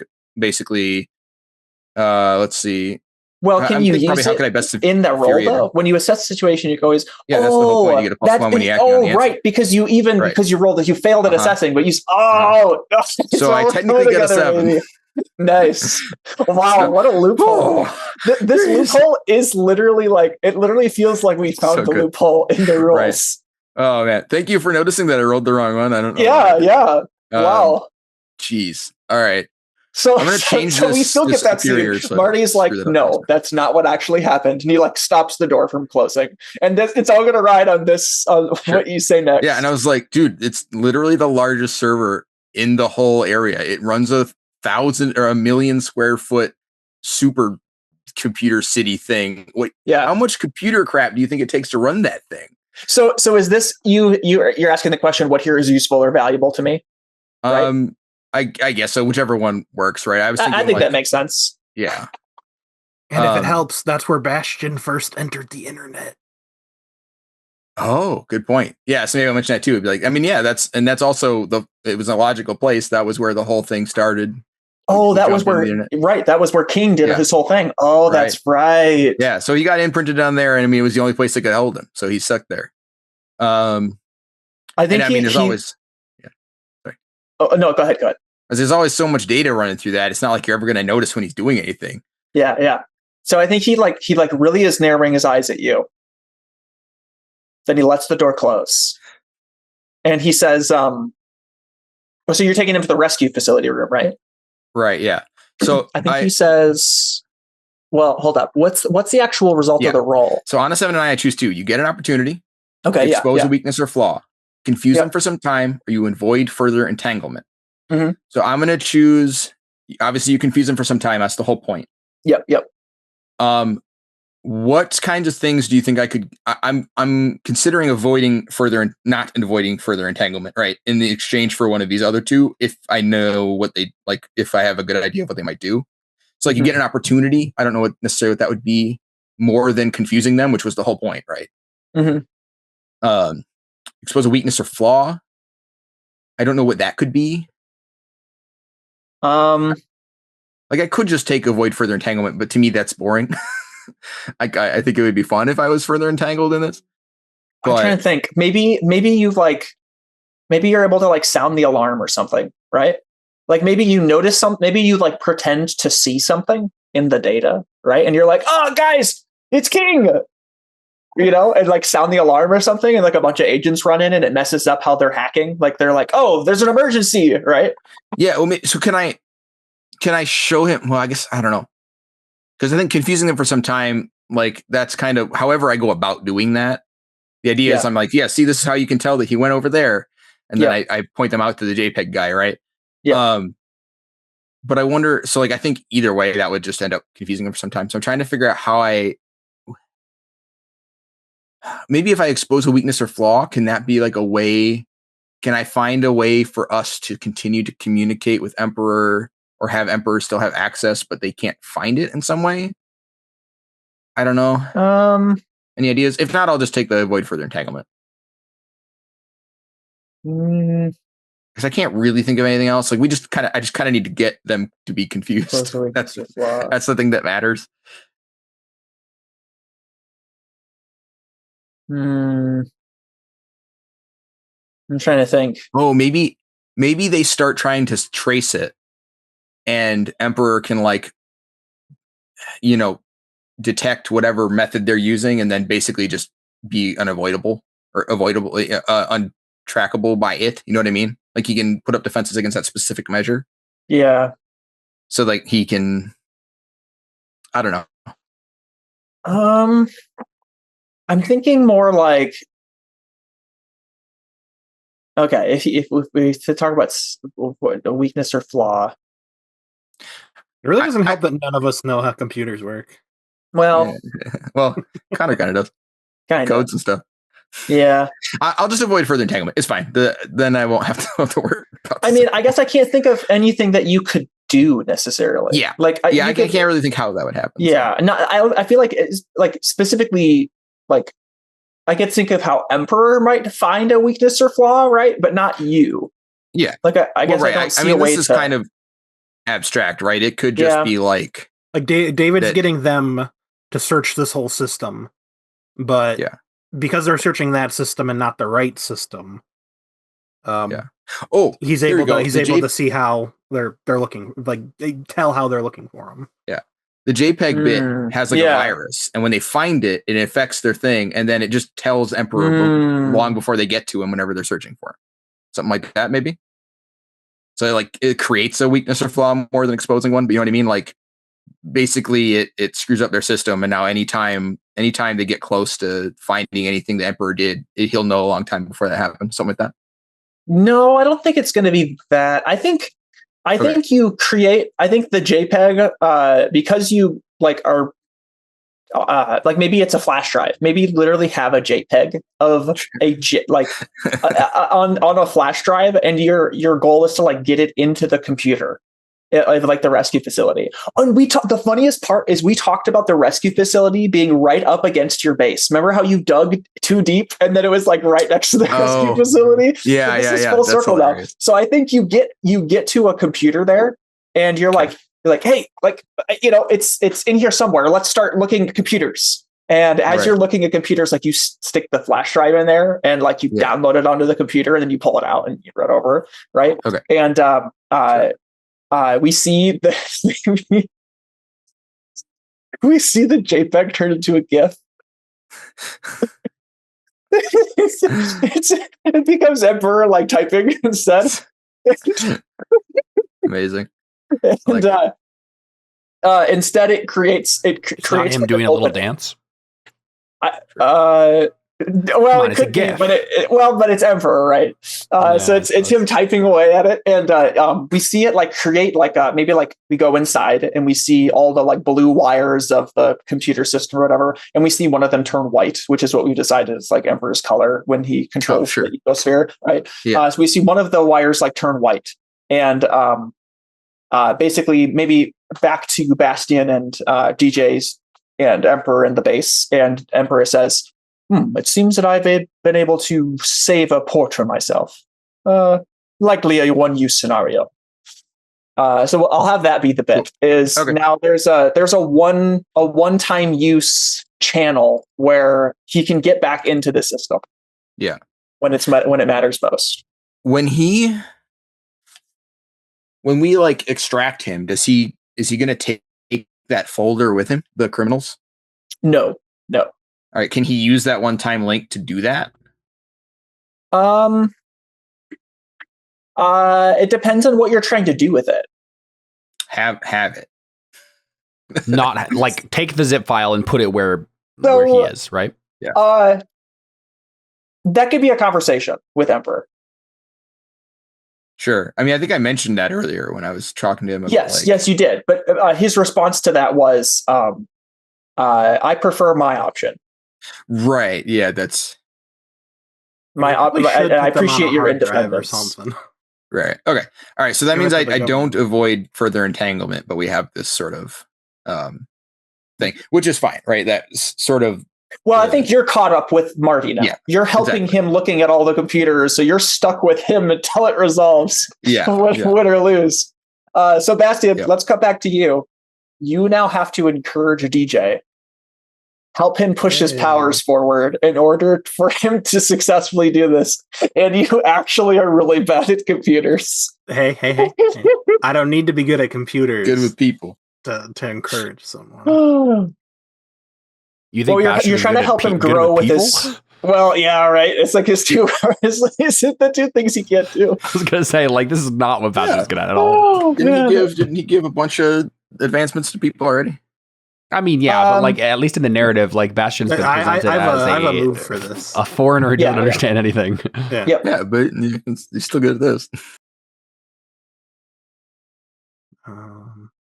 He does have a move for this. Well, if you want some time, we can cut back to Palladium. Sure. All right, Palladium. She's ready. Yep. Mm-hmm. The serum is about to go in. Anything else? No. Palladium is watching stiffly throughout the whole thing. Before they're done, there's a knock at the door, and Vulcan walks in. He walks up to you, he puts a hand on your shoulder, and he says, I know that you don't want to be lectured by ideals right now, but remember that independence is one of the most important traits about a living person. Sometimes we trip and fall, but if we are not able to walk, we are cripples. It's not so much that she decided to do it, Vulcan. It's that she felt like she had to do it this way. She's looking at the window and she kind of smiles, even though she can't see she can hear me? No. She's just smiling at it, like, and sure. The injection goes in. But go ahead and finish your sentence, though. Sorry. That was basically it. Oh, that was it. Yep. And if she asks, he might not understand that, right? Like so you can ask a follow-up question. But yeah, we see Vulcan like looking at the serum intently as it goes in, and it makes it all the way in. I think I actually asked Vulcan what was for standing here. I say, what are the chances that she gets the same thing I got? You know, like connection to the armor and all that.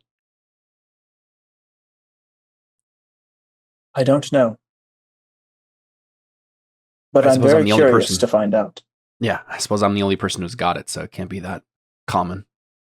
And yet, blood relationships tend to have similar powers.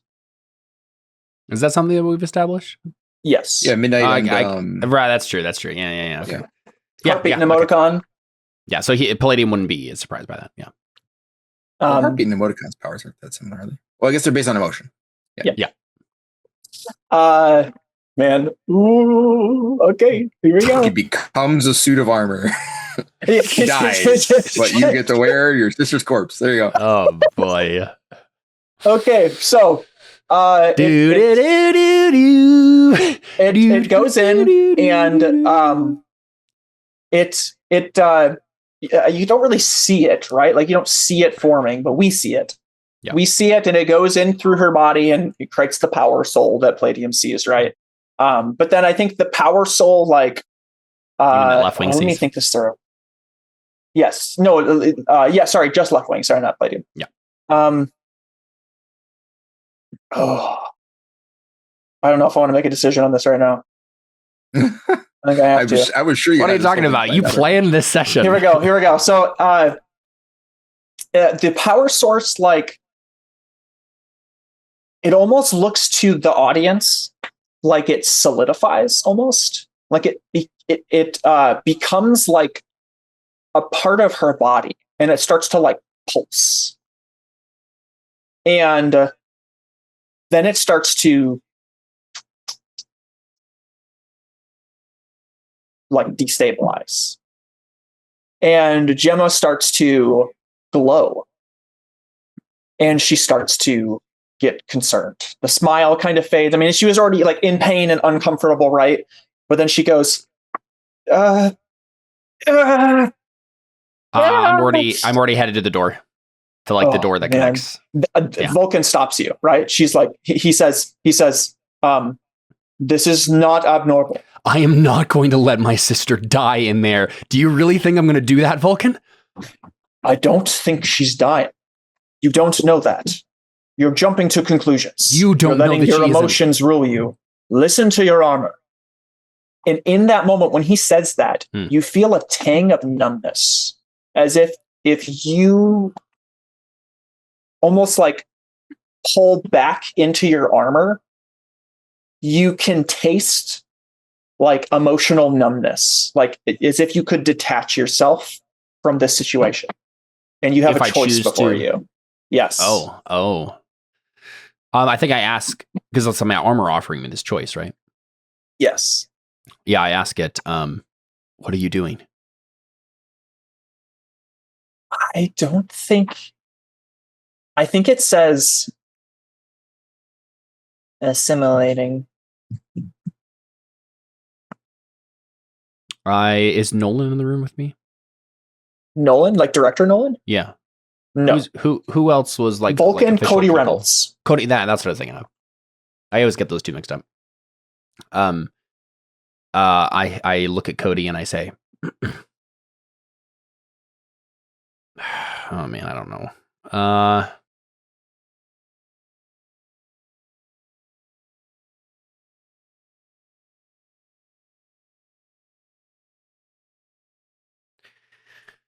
I think you look at him, he has his hand to his gun. Like he's like, okay, like, come on, man.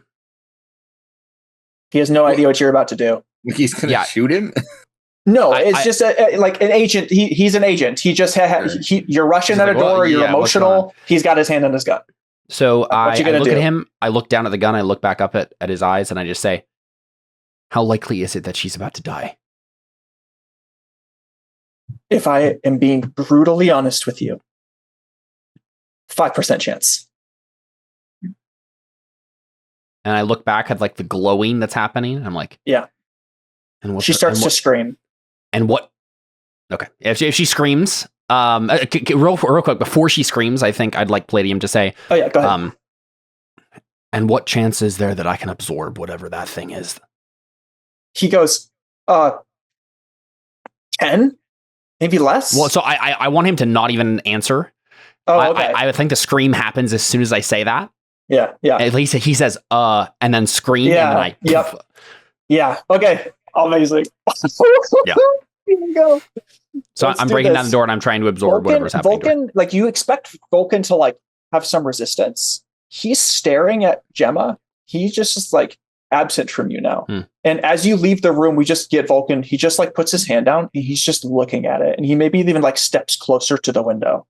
Yeah. The door's locked, obviously, right? You can't get in. There's like people that are like, hey, you can't get in. My armor is already forming around me. I'm gonna burst through the door. I think unleash your powers, right? Yeah.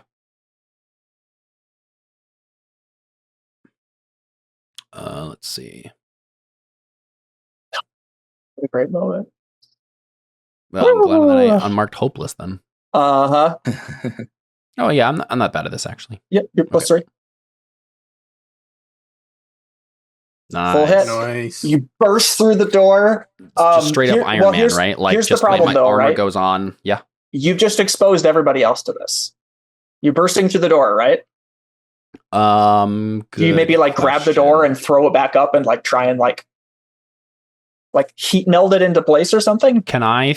I didn't think about that. Yeah, Palladium like saving people. He wouldn't like put them in danger for no reason. Is he maybe just not thinking though? Maybe. There's people in the chamber, right? No, there's no people in the chamber. They left. Oh, okay. So I didn't mention that specifically though. That was implied. Sorry. Yeah. I assumed that you would assume, but why did I do that?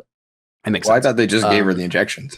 No, the injection is like it's like robotic? Administered. Yeah, robotic. Yeah, administered a robotic through a machine. Oh, okay.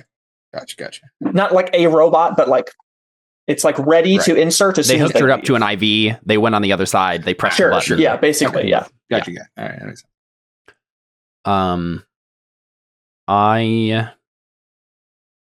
I would like to try to like minimize the impact that's going to happen on them.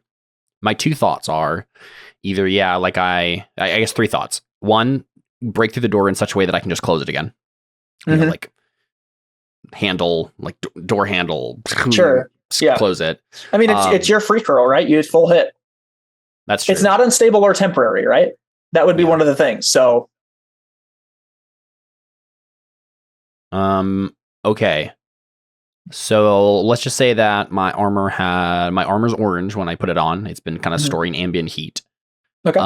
And so and then punch through the door right at the door handle or knob or whatever it is, right? Like where you would actually open and close it. Yeah. I don't know. It's some metal security door. Yeah. Metal security door. But I punch through it in just the way that I can like wrench it open, and then I get on the other side of it and I slam it closed again, and then smelt just it down again. Yeah, that's what I was. Okay, yeah. So that it stays, and then they can't get through to stop me, right? Exactly. And so I rush over to Gemma and I absorb all of the glowing energy that's coming off of her right now, and I say, "I got you. I'm not going to let you die." Do you hug her? Is that how you're absorbing it? Like, are you hugging her? I don't think at first. I mean, I don't have to be, right? Okay, I was just like, maybe that might end up being what happens here, but I think first I just like hold her hand, right? Like grab her hand. Yep. Man. Okay, so she is glowing this. I don't know how to describe. Like, let me look. So my thought here is that Palladium doesn't obviously know that this is going to kill her, but he suspects that this is bad for her. I mean, certainly if she's screaming, it's bad for her. And so his goal is to absorb as much of it as he can, but to monitor the situation in such a way that if I see like, okay, just like me absorbing some of it is helping her, then maybe I don't like take all of it, because maybe she is getting a power and I'm just helping the transformation happen, right? Maybe this is just gonna maybe she can stabilize it or something. But if I can tell that it's not helping, then I'm just gonna take it all. Okay. Yeah. So I think you okay. I mean, just roll to absorb it, right? Roll a free curl. Yep. Unleash my powers. Let's do it. Minus 1. Yep. No, it can't be just a -1. -2. -2. You when you get in there, no way. No way. Literally what? Okay, so you start to you like feel it, right? The only thing that feels similar to what this is when Plasma Bane was shooting you, and you just absorbed the heat. This is something cosmic that you are absorbing. So is it giving off heat? It is. Or is it just light, basically, to my eyes? It is. It is. Because it's obviously giving off light. It's some sort of form of energy, which might have multiple... It's a plasma. It is a form of plasma. Okay, it's a stellar plasma. I'm just going to say it. It's a stellar plasma. So it's like what? It's like seeping off of her then? It is, because plasma is like a state of matter reacting. It is destabilizing. She is glowing this like white plasmic energy. It's like bright and well, so again, there's a difference between plasma and energy, right? Like if he's just emitting some sort of energy, then that's fine. If she's emitting plasma, then that's an actual material thing that's being like it's a state of matter that's being oozed out of her at that point. Yeah. I mean, as far as I'm aware, a plasma is basically like fire almost. It's almost fire, but it has like it's like a state of matter, not energy. Right. Well, it's a state of matter where it's basically fire. Basically, this is a fusion reactor. Her body is acting like a fusion reactor right now. Okay. So so she's giving off energy in such a way that like a kind of a mini. Okay. Yeah. And your body is absorbing this, and your armor starts to glow this like gold white. This you've never seen anything like this before. Yeah. Nothing has ever come close to this. Honestly, it probably is a pretty cool looking armor skin. Yes, a white gold light. Arcs of plasma are running along your armor, and there's heat distortion in the air. Yeah. Okay. You basically become a miniature artificial star. Mm-hmm. Because Vulcan on the other side of the window says, "A star born. I can't believe it."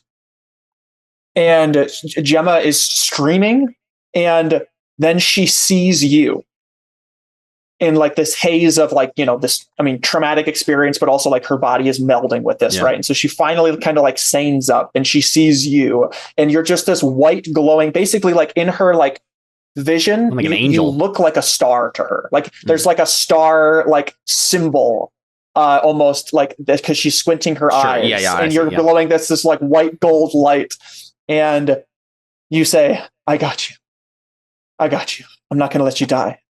And the reactor starts to kind of flicker out and go back into her body, and she settles.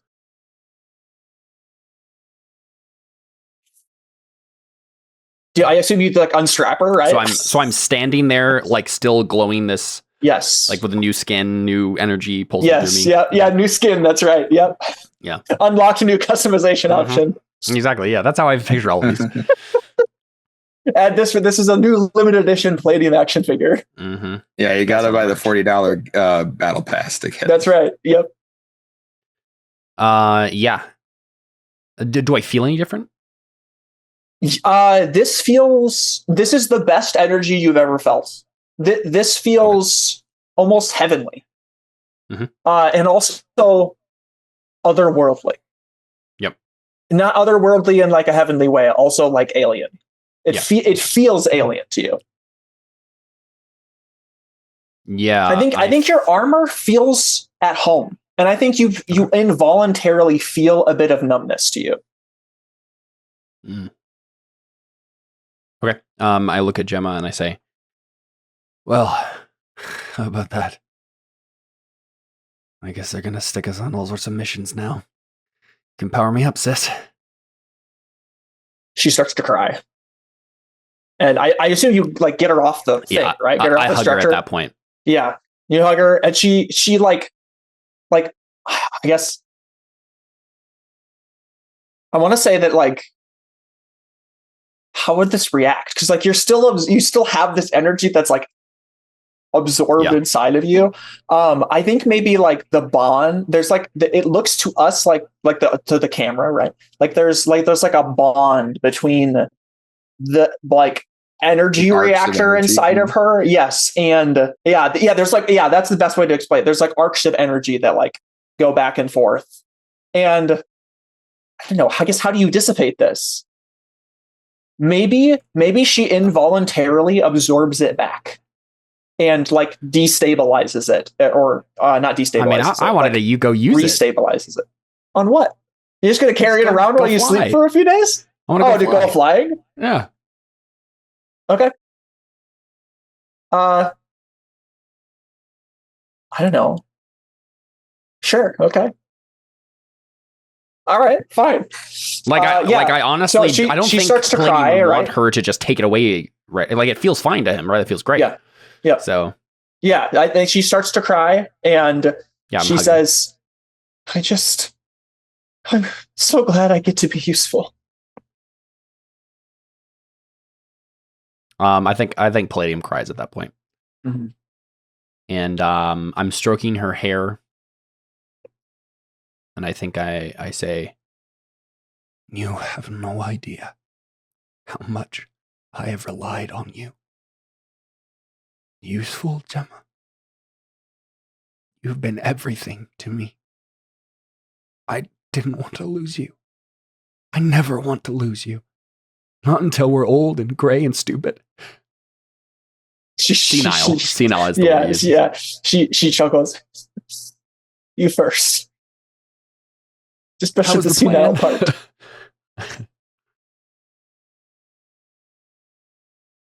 If nothing else, we'll die because we fought to make everything better.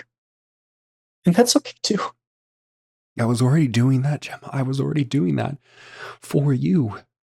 Do you not understand? And now we're going to do it together. Together, Palladium. Just like our parents did. Yeah, I start sobbing. And I hold her close. Vulcan melts down the door. Mm-hmm. And like without a care in the world, he just destroys it, right? He walks in and he says, you are a starborn. We have myths and legends on our planet about you. Oh, great. That sounds like it's going to be good. What are you saying, David? You're muted. Sorry, yeah. I'm glad I interrupted you, but he's saying that out loud in front of like the doctors and stuff. Yeah, they're in the everybody signed an NDA. You're fine. Okay. I think anybody who is in this room knows that secret. Anybody who can, who is working very closely with the power serum stuff. Yeah. Yes. Yep. Oh yeah, I guess except Gemma. Yeah. Oh shoot, that's right. But he just says it. Man, I forgot about that. He walks in and I think Cody is like Vulcan. And he just walks over and he says, "You are like my family here. You are one of us, both of you. Starborns are incredibly rare. You are essentially, how does he say it? He says, inside of you, there is a star.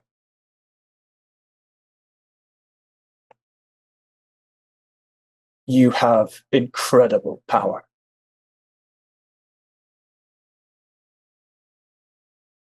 Yeah, I'm giving Vulcan a strange look. And it's a... You know what? I'm going to add something to this. Since this was star energy going off, I think that the lights are down and there's no recording of this room. I think this is like... I'm going to add to that. Went off. Yeah, there's a little... Yeah, yep. I wonder how common that is with these powers. Gotta replace the circuits again. Yeah. Well, I think this is also showing like it's very rare. Like this room is built to handle that. Sure. Oh yeah, that makes sense. I'm giving Vulcan a strange look, and it's a combination of probably like pity and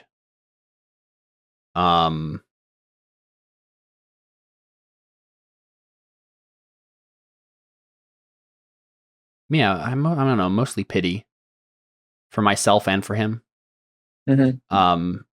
Like him saying you're like my family here initially made me think, maybe feel like, oh yeah, like me and Gemma and Vulcan, like, oh wow, I have a family again, sort of a thing, like in a different way than I had before. But then it starts to flip for Palladium, and it's more like, wow, this lonely alien, right here in the middle of nowhere. Yep. It's a taste of home for him, right? Yeah, because at first it feels good to me, and I'm like, oh, that feels nice, and I'm like, oh no, this isn't about me. This is about Vulcan. Yeah. He says,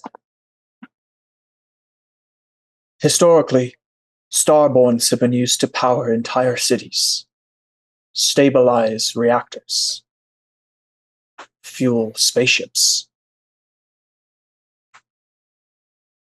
Be careful about how you use your power. There's a limit, and you can burn out. But, and he like puts his arms out and like grabs both of you and kind of pulls you in kind of awkwardly. He doesn't really know how to show physical affection.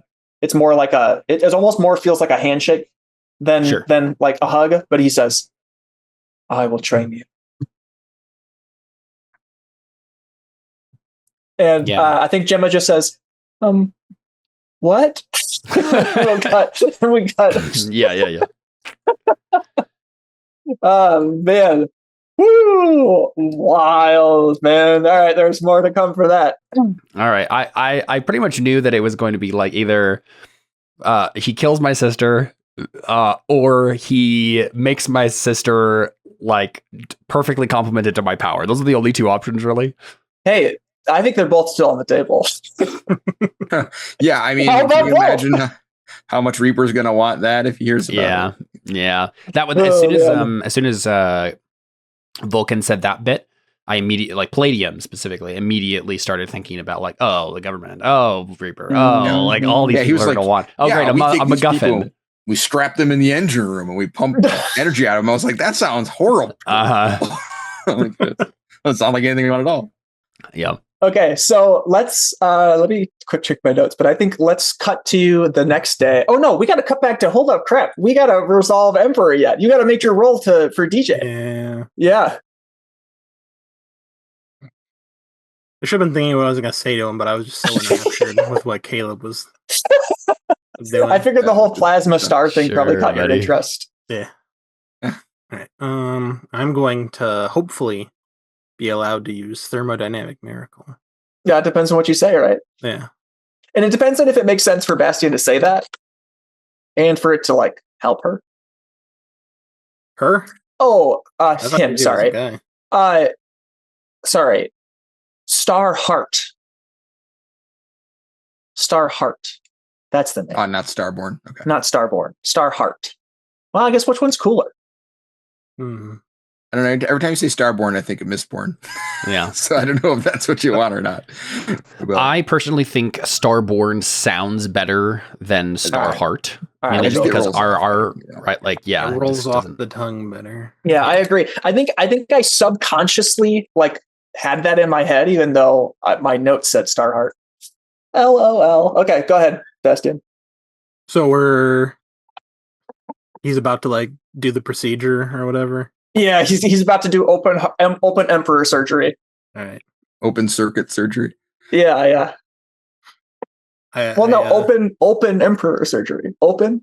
Yeah, but you don't like do open Connor surgery. You do open heart surgery. Like, you know. Yeah, but the surgery is not on his heart. It's on him. Yeah, I mean, I guess that's true. It's all of him. Yeah, true. Doing a transplant.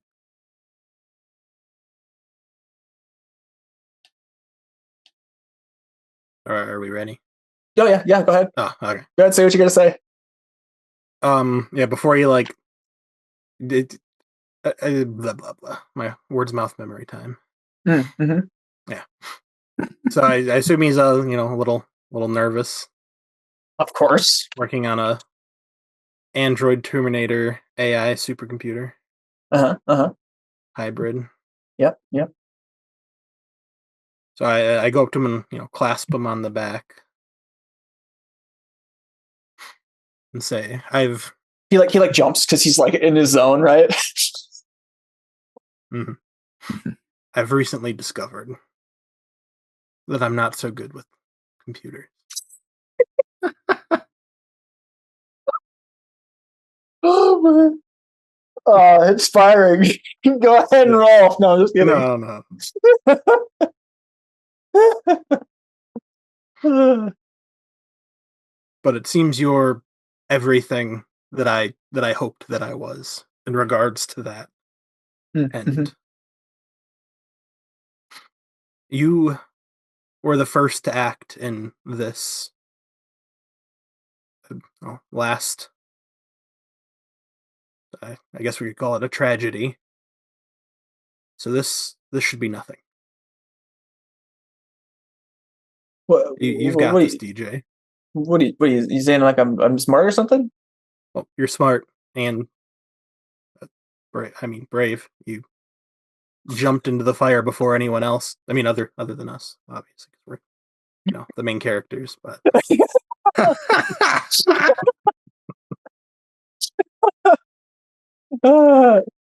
yeah, I think I see what you're saying though. I think I think DJ has a harder time seeing through the lines than we do though.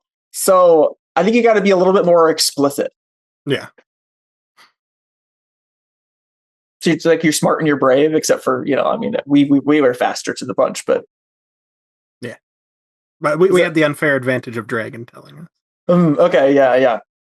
And he says like, yeah, I mean, I guess I kind of figured it out all on my own then, huh? And I have been watching you guys for a long time, and that's how I knew about Emperor. Okay, that's creepy. But my other points still stand. Yeah, I think go ahead and roll. I think -1 because you're not. I mean, you're like encouraging him. Yeah, but it makes sense. We're new friends. Yeah. It's not. I didn't exactly know. Yeah, but also it's also like you're not actually helping him learn or like do something new with his powers, right? Yeah. Mm-hmm. This isn't my role with Thunder, but right. What is this plus? 3, so it'll be +2 total. Using freak instead? Oh, is that what? Oh man, that's what thermodynamic miracle does. I forgot. Yeah, I forgot it uses freak. Yeah. Because you're just letting him know how. Holy dang, boxcars! You're letting him know how he's special, right? How he's unique. Yeah. He was brave when everyone else was kind of just freaking out. He put a plan together. So yeah, and he's way better at computers than me, unfortunately. Yeah, I guess. I mean, you are. I guess it's a stretch. I feel like it's more mundane in support, right? Or like it's more mundane than freak. But you're a year old. Yeah. Okay. Yeah. That's the thing. I'm replacing mundane with freak. That's the ability. Yes, but what I mean is like instead of you telling him what makes him unique, it's more that you're just encouraging him, right? Like it's not. You're not saying what makes DJ unique, right? Telling him he's good at computers is kind of, but just only because his powers are computers, right? Like, yeah. Nobody else. I guess it doesn't mean as much, but it's saying he was the first to take action. Yeah. You are buttering him up, I guess would be like a better way to phrase it, right? But I give you -1, so it makes sense. And you literally got boxcars, so it doesn't even matter. He just, I mean, it's also DJ, right? He just takes it. He's like, absolutely, yeah, right. You totally butter him up, and he just has full confidence, and he just does it, right? He I guess you see, I guess you don't see, right? Because it's just all digital, right? So he just is like going, and I think maybe it's kind of like an awkward scene where like we're transitioning from like inside DJ's mind, and then it's just Bastian like standing there like I'm nodding the whole time, pretending I know exactly what's going on. Yeah. I like to think that Bastian's just holding like a giant cable plug, and he's just like, now, Yeah, that would be great, actually. Yeah, and then DJ like takes off the headphones and he says, "Now." Beautiful. Do you plug it in? Yeah. Okay. Beautiful. Yep, but I don't do it. Okay, so you plug it in. We obviously see like an electrical pop, right? Like the lights go out for a second, and then we see it happens to correspond exactly with the time. That, yes, with Gemma. Yes, Gemma absolutely. Short-circuiting everything, and we don't even know if it's even Emperor at all, right? Emperor opens his eyes in the Ultron suit, right? And he stands up. All right, no strings on me. Kills everybody. Yeah. He turns and he looks at like the plug. Yeah, he looks at like the plug and he's like, "I would appreciate some batteries." And we cut. Nice. We're gonna cut to Left Wing. Left Wing, you guys search and obviously you don't find anything, right? And at a certain point, Marty just goes, "I should have known." Well, they had traces, right? Because they were supposed to be chasing a breadcrumb trail of false, signatures or whatever, right? Oh, right. So they find the JPEG, right? I forgot. Yeah. So they're using it to translate. Yeah. So I think a bunch of agents like show up into the rescue facility room and they go to the computer that you put the flash drive in and then took out. And Marty's like, "Is that it? Is that it?" And they all go over and they open up the computer and they see the JPEG and they're like, "Hey, you found him. Nice." And then the JPEG just like self-deletes. And they're like, "Oh man, that's rough." I mean, he is a super genius computer AI. I guess probably should have saw that coming, I guess. Sorry. just doing what I can, just helping out the man. My bad. Marty elbows you. Ow. Lay off, he whispers. And I think as him and like, I guess he like says like, "Thanks for trying." And as you to me? Yeah, to you. Yeah, no problem. If anything comes up, I'll let you know. Yep. I think as you walk away, he says, "Well, at least we still have eyes on the zip folder, right?" And I don't even know. No, he's talking to the agents. Sorry. He's talking to the other agents. Like, "We still have eyes in the zip folder, right?" And they're like, "Yeah." Did they see that it was tampered with? They haven't gotten. What do you mean? Because DJ opened it. Oh, I see what you mean. No. Well, I guess I'm not going to answer that question. You don't know if they. I guess you don't even know that it's tampered with. Well, yeah, no. Jared is asking you because I thought. Yeah. No, I did not forget. Okay. No, I did not. But Left Wing, do you want to go back to base now and have that conversation about the zip folder? Yeah, probably. I don't know, because I'm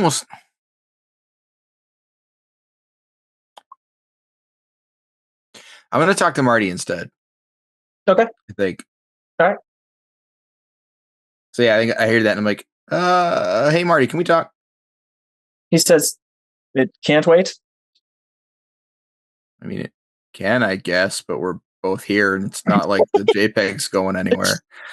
Yeah, he's like, "Just do what you can," and walks over. Yeah.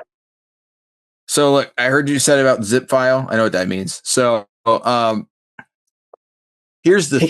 He kind of like, Yeah, here's the thing. What are you going to do with that? Because last time those people were around, just to be clear, mostly because it's been so long, they know that people are in the file, right? Yes. They know what the file is. Okay. Yes. Not giving that up. No. All right. Because last time most people were out, there was a girl who could just wish things, which is pretty bad. But if somebody kills her and takes that power, we're all just freaking dead. So you know, as much as I implicitly trust the government and everything they do and everything they say, really, I don't know if you guys should do anything with that. He looks at you and he says, duly noted. Okay, but I don't know if that feels like... Leftwing, I'm paid to do this job because I'm good at it. Yeah, I've thought about that. I know what I'm doing.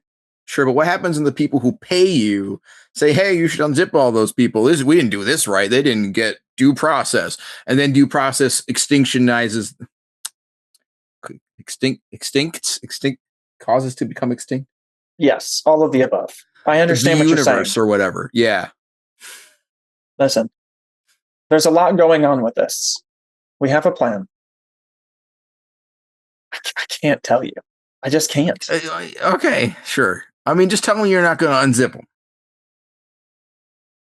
Until Reaper's dealt with, at least. I mean, obviously, once they're dealt with. It's not like we should leave a child zipped up in a digital folder forever. That's crazy. But he puts his hand on your shoulder and he says, I'm going to do the best thing for our country and for all of us. It's more nuanced than that. You just got to trust me, Leftwing. I know you don't trust them. Yeah, exactly. There's a lot of them above you. He says, I'm pretty high up. I know I don't look like it, but I'm pretty high up. What is that? All right. Look. All right. They don't call me special agent because of something else. They don't call him special agent because he's retarded. That's what he's implying, yes. Right, yeah. He just doesn't actually say that. Right. That's a good one. Okay, so one more question and then I'll let it go. Hypothetical. Some guy in a pair of pants is 2 sizes too small walks into your office and says, hey, the special agent, I want you to release all of those really dangerous criminals and put them in cells, which won't hold them because we literally tried that. And then what happens then? Then we talk about it. And I tell them that's a bad idea and we're all going to die if you do that. Yeah, but that argument hasn't worked on any of the anti-superhero sentiment people, and there's like a lot of them. And a lot of them above us. So like you think that'll work? I don't know. But I'm going to do the best I can. And that's all any of us can do. Yeah, I guess you're right. All right. Oh, I guess I gotta go. I'm only one person, Leftwing. Yeah, no, look, I'm not doubting you or your intentions. If you were up at the top, I'd feel a lot better about this. All right. I also know that you follow orders and I don't like that. So that's the problem. Yeah. Yeah. Okay. All right. Sleep tight. Yeah. Good luck with Emperor. He doesn't say that. He says, try not to stress out about everything. Just what you can control. Yeah. I try to do the same. Sure. All right. Thanks. Anytime. I mean it. I'll be there. Thanks, Marty. Appreciate that. All right. Have a good one. Jogs off. Yeah. Yeah. All right. Now I'll go talk to Emperor about it. So we cut to that, right? Yeah. Emperor's learning how to walk, right? He's moving around and put one foot in front of the other. They're doing this is simultaneously standing next to Sebastian. Like, this is simultaneously really impressive and incredibly horrifying. Why did you make it so freaking scary? Have you not watched enough movies, Bastion? There's no way this thing isn't going to kill everybody. Was that not what we wanted to do? I think Emperor hears everybody. That. I think Emperor hears DJ that. DJ should know better than this. Yeah, he says, I'm the same Emperor that I was in the computer. Yeah, but that Emperor didn't have a giant laser cannon for an arm, I'm going to be honest. I mean, I get you're not different. He says this one doesn't... Wait. He looks down at his arm. I look at DJ hopefully. I'm like, DJ? He's like, oh, no, that's not it. Yeah. Okay, well, that'll be the version 2.0. Great. I can't wait. All right. I mean, yeah. Look, no, I just can't feel like it's just like feels like we're doing the thing that they do in all the movies, but it's fine. Yeah, it's good. So listen, I came to talk about the zip file thing. I've decided to leave it to them. Yeah. He stops and turns and looks it right at you, and he says, "I don't want to be in control of what they are and where I came from. I can't help but feel a sense of hate towards King for being me." Yeah, that's fair. I mean, he was kind of a douche. No, I don't think you understand. I feel like if I was to interfere with him and decide, I am not, he doesn't say not, he says, I am biased against him. And right. I feel free of that burden. Okay, but so I'm not asking you to like decide their fate. Just maybe hold on to them long enough that deciding their fate doesn't get everyone killed. Is that cool? Can you do that? But if I'm holding on to their fate, I have the power to kill him. That's true. But I mean, you didn't do it yet, right? What about me? Can you give it to me? Can I have it? He looks at you and he says, I don't think that's in your best interest either. That's weird. Okay. I guess that's fair, probably. I think if you want to try and roll, you can. Well, I don't know. I guess it depends on what your argument is. But he seems really dead set on this. Like this is who he is. Yeah. Like this is his independence. Yeah. He feels like he gets to make this decision. And that's the vibe you get from him. Sure. Okay. Yeah. Okay. All right. So, all right. It's your call, but like hypothetical, King gets out and they do something stupid, like put him in a cell again, and he gets out and he's running around. What do we do about that? We'll have to fight him. We kick his butt again. We already beat him once. But then if we just zip him into a folder again, we're back to square one. And I feel like it's a little redundant, don't you think? And if we have to kill him, then we might as well just do it now. You know what I'm saying? My point is, aren't we just putting ourselves back at square one and like getting a bunch of people killed in the process? No, that's bureaucracy for you. Yeah, but we're not stupid, right? I'm hoping. Everybody. Yeah, he looks and he says, "How do you know that it's all just bureaucracy? How do you know that there are not well-meaning people that have been put in this position because they're the best people in the world to make this decision?" The best people in the world can still do the wrong thing. And so can I. And maybe this is the wrong thing. But I'm choosing to take the matter out of my hands. I don't want to decide his fate. I just want to be, well, me, if you can believe it. If I can still be me, apart from him. You have been so far. All right, look, I mean, whatever. I guess it's your call. I just, it's like magical wish girl and the guy who steals powers is running around, and I just feel like it's really kind of just throwing a lot of this up in the air. But all right. Okay, I killed them all. Ha ha ha. Okay. Nah, he doesn't actually say that. I was about to say, you're already more human than King. You can make a joke. Yeah. All right. That guy does not have a sense of humor. I think we cut from there. All right. It's the next day. Dr. Adrian Vale is sitting at a table. I don't get to fly? Oh, you know what? I think that we know that Palladium uses that to fly, but we don't see it yet. Why? I think we save the spectacle for a different time. Very well. We cut to the next day. We see Dr. Adrian Vale sitting at a table in the podium room, and he's doing it like not on the stage. And you guys are all summoned there to be called for a mission. all of you, all 18 of you. And you guys get there, and the teachers are there. I think all the teachers are there except for Weightless. And Duplicity says, come on in. This is our new faculty, Dr. Adrian Vale. Before we start the mission, he wants to examine you. He wants to know if you are fit for this next mission. So try and be on your best behavior. I look around for a latex glove. Is he putting on a latex glove? No. Yeah. And I forgot I should have done a picture for him. But he's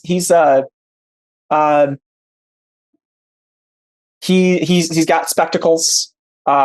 He looks. He doesn't look like a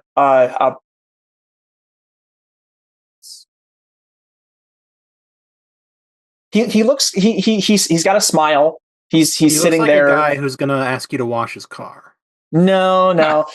He's let me I'm gonna look at my notes. I'm pretty sure if we had to slot one of our teachers into that one, it would be Angel, I think, would be the guy. He's okay. That teacher. Yeah, maybe. Sorry. He's in his early 40s. He's tall and thin. He's wearing a neutral colored suit, wireframe glasses, and he's sitting at just a plain white table with like a notepad. Nice. He's not smiling. He's not doing anything. He's just sitting there. He's looking down at his notes. Who wants to go first? How about you, team leader? Wait, do I know that your sister's a son yet? No, well, she's a daughter, but yeah. Not anymore. She got. Yeah, that's what the procedure. That's what the procedure was for. Yeah, she transitioned into a son. With a U. Oh, all right. Yep. Yeah, I'll go first. Yeah. Palladium is. I think you can see that he's feeling a lot better. No. Oh, yeah. That was your question. No, I don't think so. Well, I guess what? Well, so this is the thing. We had a very busy day yesterday. What was it like when did we ever have a point where you hung out that day? I don't think so, right? We just went to bed, right? This is the next day, but yeah. How early in the next day is this? I mean, do you guys want a scene for this? Well, I mean, if this is early in the next day, then I think that makes sense. Yes, it'd be early in the next day. Yeah. Okay, sure. All right, then we can find out. We all had a busy day. We went to sleep. Yeah, we'll talk about it. Yeah. Okay. Yeah, I think we can tell that Palladium is feeling a lot better about things. So yeah. Yep. I step up with a little skip in my step. He says, "Your name?" John Daly, sir. Good. Your performance was acceptable last mission. You seem to put yourself in danger a lot, but you don't seem to do it with other people. All right, you're in. Go step over there. I frown at the kind of really lackluster event that was, and I just say, "Thank you, sir," and then I move on. Turns this page. Next. Maybe we'll get Thunder. Thunder goes over. He doesn't look up at her. He says, "Name," and she said, "I think her name is Marissa." And he says, "Your power is too destructive." Nope. Not this one. Next. Excuse me? He turns and looks at you. Oh, he glances over, assumes you're talking to somebody else, and looks back down at his notes. Excuse me, sir. Adrian, what was his last name? Vale. Dr. Adrian Vale. Dr. Agent Vale? Is that what you just said? Dr. Adrian. Oh. Dr. Adrian I was Vale. like, what did I call him? Doctor or Agent? Dr. Agent Mr. Super. Exactly. No, I just say, Dr. Vale, sir, that's the evaluation you're going to give my teammate? Her power is too destructive? She can't help that she was given a destructive power, but she's learned to channel it quite well. Have you not evaluated any of her missions? Oh, Palladium, you're going to hate me for this. Caleb, you're going to hate me for this. You're giving me demerit? She says, Are you giving me demerit? for Palladium. Oh my gosh. Episode 32, guys. It finally cracked. It definitely feels like a slap in the face. Yep. Just completely like barely even. He doesn't look at you when he says it. Mm-hmm. And with a stroke of a pen, he goes back to your page and puts like and then flips the page back over. I just stand there staring at him. He says, if you aren't going to listen to how is he going to phrase this?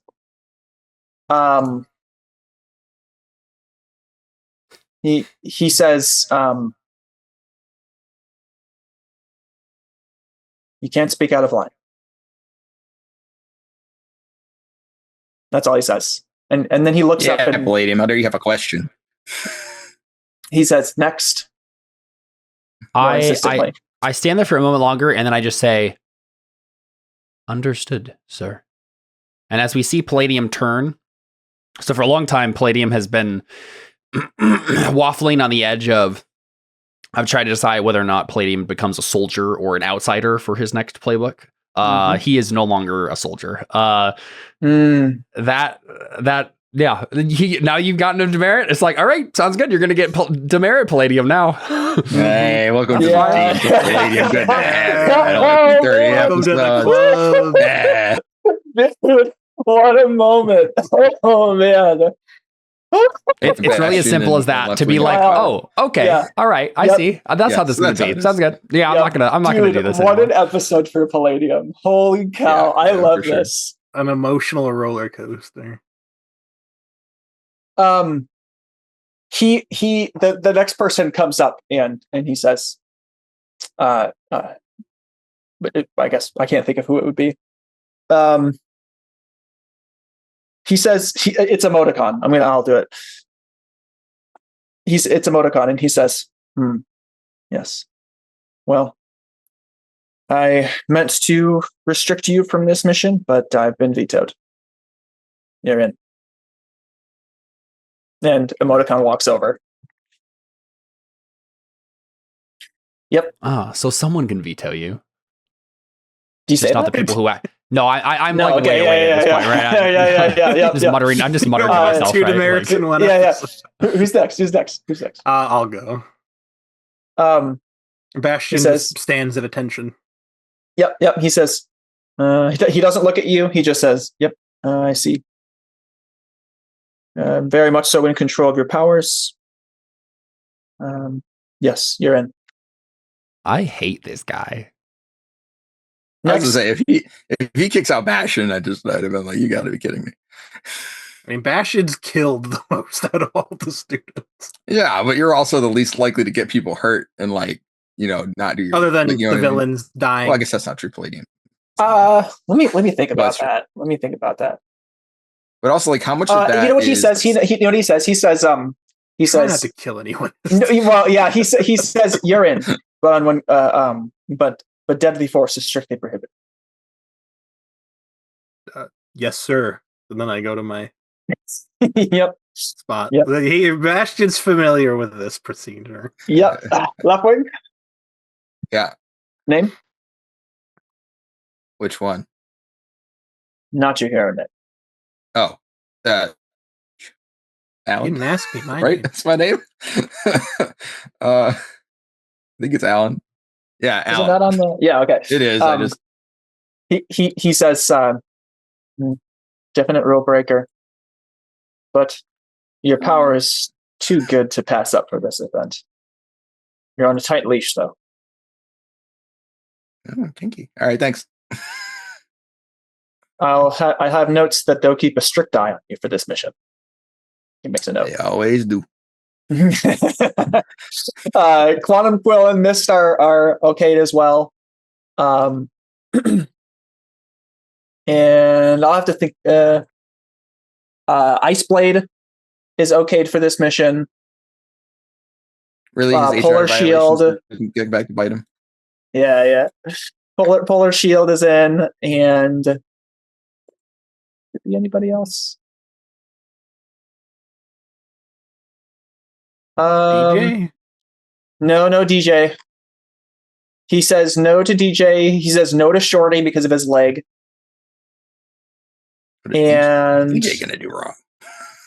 Yeah, he just says no. He says your power is not useful here. Oof. No pocket arsenal. Fuego. I don't think no pocket arsenal. He says your power is too unreliable for this mission. Oof. He says yes to Doomseer. No, he says no to Doomseer. He says your power is too. The future ever be bad? Let me think. Definitely isn't the whole. Yeah, no, he has to. Yeah, he has to say yes to Doomseer. You're right. Yes to Doomseer. Just Beaver Boy. Yes to Beaver. Always yes to Beaver Boy. Sounds okay. And that's it. Everyone else is just useless. Correct. Yep. Everybody else says no. And you guys are told that the next mission is a. I guess I'm gonna have. I got Marty? Marty probably. We'll have it be Cody Reynolds this time. Cody Reynolds says, "For this next mission, I will be your liaison agent. Your mission is to protect Arthur West's daughter." Dun dun dun. So real quick, Adrian is our liaison? No, Cody Reynolds, Agent Cody Reynolds. Dr. Adrian Vale is your. You said it. I zoned out for just a moment, and you said it in the same voice that you were using for Adrian, and I was like, "Oh, did I? No, wait a second. They have to be distinct voices." Just make one of them Scottish. Yeah. See if I can pull that off. That's the Arthur West's daughter. Yeah, which is also your girlfriend, right? Correct. Okay. I'm pretty sure you. I don't think you do. No. Okay. So I definitely stiffen. Mm-hmm. I look around and I'm like, we need 15 people to do that. Holy crap! Yeah, there's a bunch of us here. Aren't there? Yeah, it was a lot of people you just listed. Yeah, I think Cody says, "Who's team leader?" You obviously, right? You know what he says? If they haven't said that yet, I would ask. He says there is no team leader, just an agent. What? So, is there an entire nation trying to murder this woman? Why are we expecting heavy resistance, sir? Yeah, his question. Yes. Yes, we are. You having flashbacks over there, Bastion? Sorry, you said we are. Yes. Great. Okay. With the new laws that Arthur West has been making, he's a big target for the freedom fighters. At this new signing, what would it be? Is it a signing or he's giving a speech? Arthur West is going to be giving a speech, and he says, some of the Celestial Seven will be there as well to protect Arthur West himself, but Arthur West has asked for a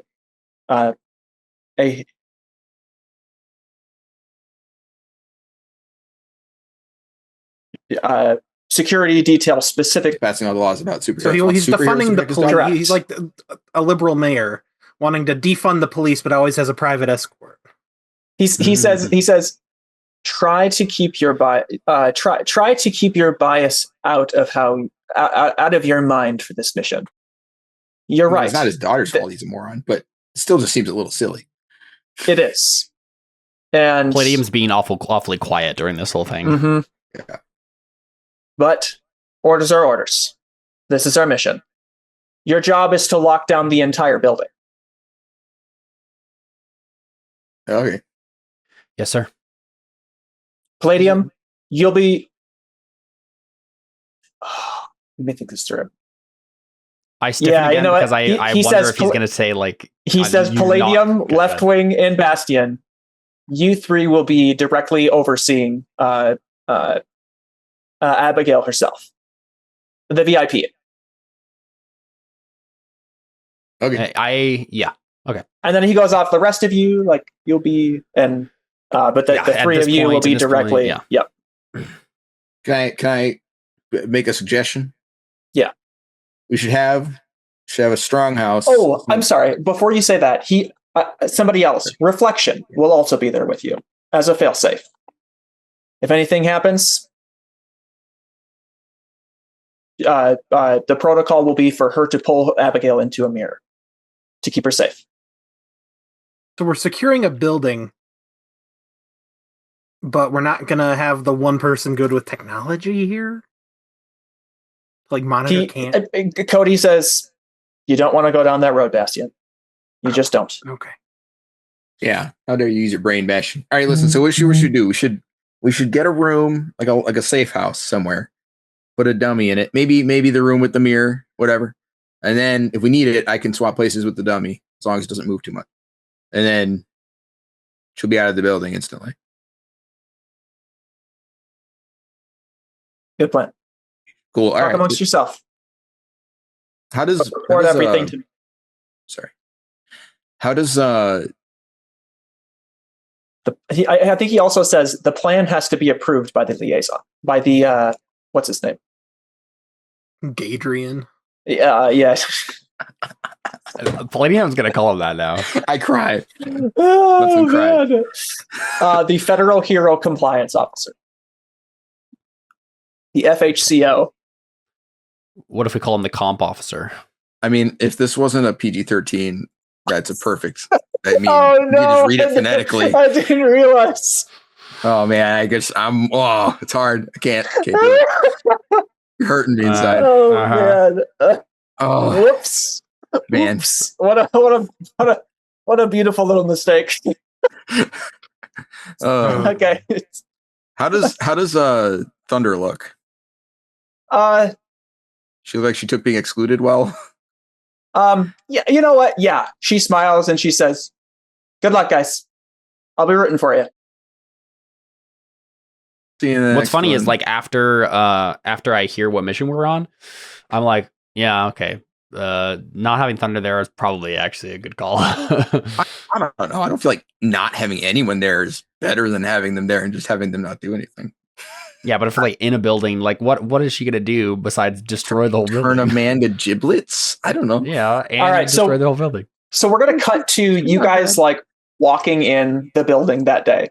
Like also, getting to places, quick, right? Yeah, I do think that pretty much as soon as Left Wing Bastion and I are alone, yeah, I probably don't talk about the Starborn thing quite yet, but I do mention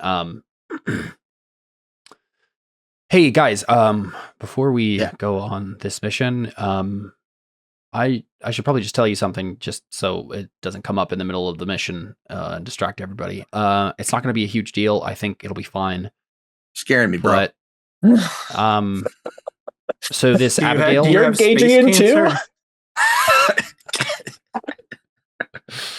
Sorry, this Abigail West girl. She's actually my girlfriend. Like John Daly's girlfriend. Yeah, that's pretty good. Oh, you're serious? No, okay. We okay. Yeah, we go to the same private school like during the day. I didn't know you were a gold digger. All right, I mean, cool. That's no, cool. It wasn't like all that. Right. Look, I'm just screwing with you. All right, well, you can play the strong silent type. Well, so the thing is, like, you guys probably don't immediately know that she doesn't know I'm a superhero, right? Yeah. So when I say that, you're like, oh, okay, cool, right? So, but I think like that makes sense. What I say is, except the thing is, she doesn't actually know that I'm Palladium, exactly, or at all. Well, I guess given who her dad is, I guess that's a good call. But also, what? What do you tell her when you're here all day? When was the last time you even saw her? I've seen you every day. You know, that's a good point. It's been busy. And Palladium's starting to get distracted for a moment, and he says, well, you know, the hero training program, they said that I couldn't tell anyone. Because and I just look up. Bastion, is there someone we can talk privately? Like, where like no one's gonna hear us? Yeah, Left Wing and I are building a secret base under our secret base. Yeah, Taco Bell 2. Taco Tuesdays. I get it. Anyways, yeah, it's a workshop. Anyways, so no, but I mean, if you mean like right now, can we just like make a box? Make a box, right? Make a box. I think what we see is all three of our phones. We see all three of our flip phones like go on the desk, and then Bastion like makes a little box. And then I'm like, okay, so guys, my mentor is actually from outer space, and my whole power is like a whole thing based on this alien planet. And I'm pretty sure I'm just gonna tell Abigail all of this tomorrow, or today, whenever we're doing this mission, and because I'm kind of done with all of this, you know, like I think I'm kind of done. Gosh! Oh my goodness! The hit program kind of they've just told me that I can't tell anybody any of this for like so long, and I don't know.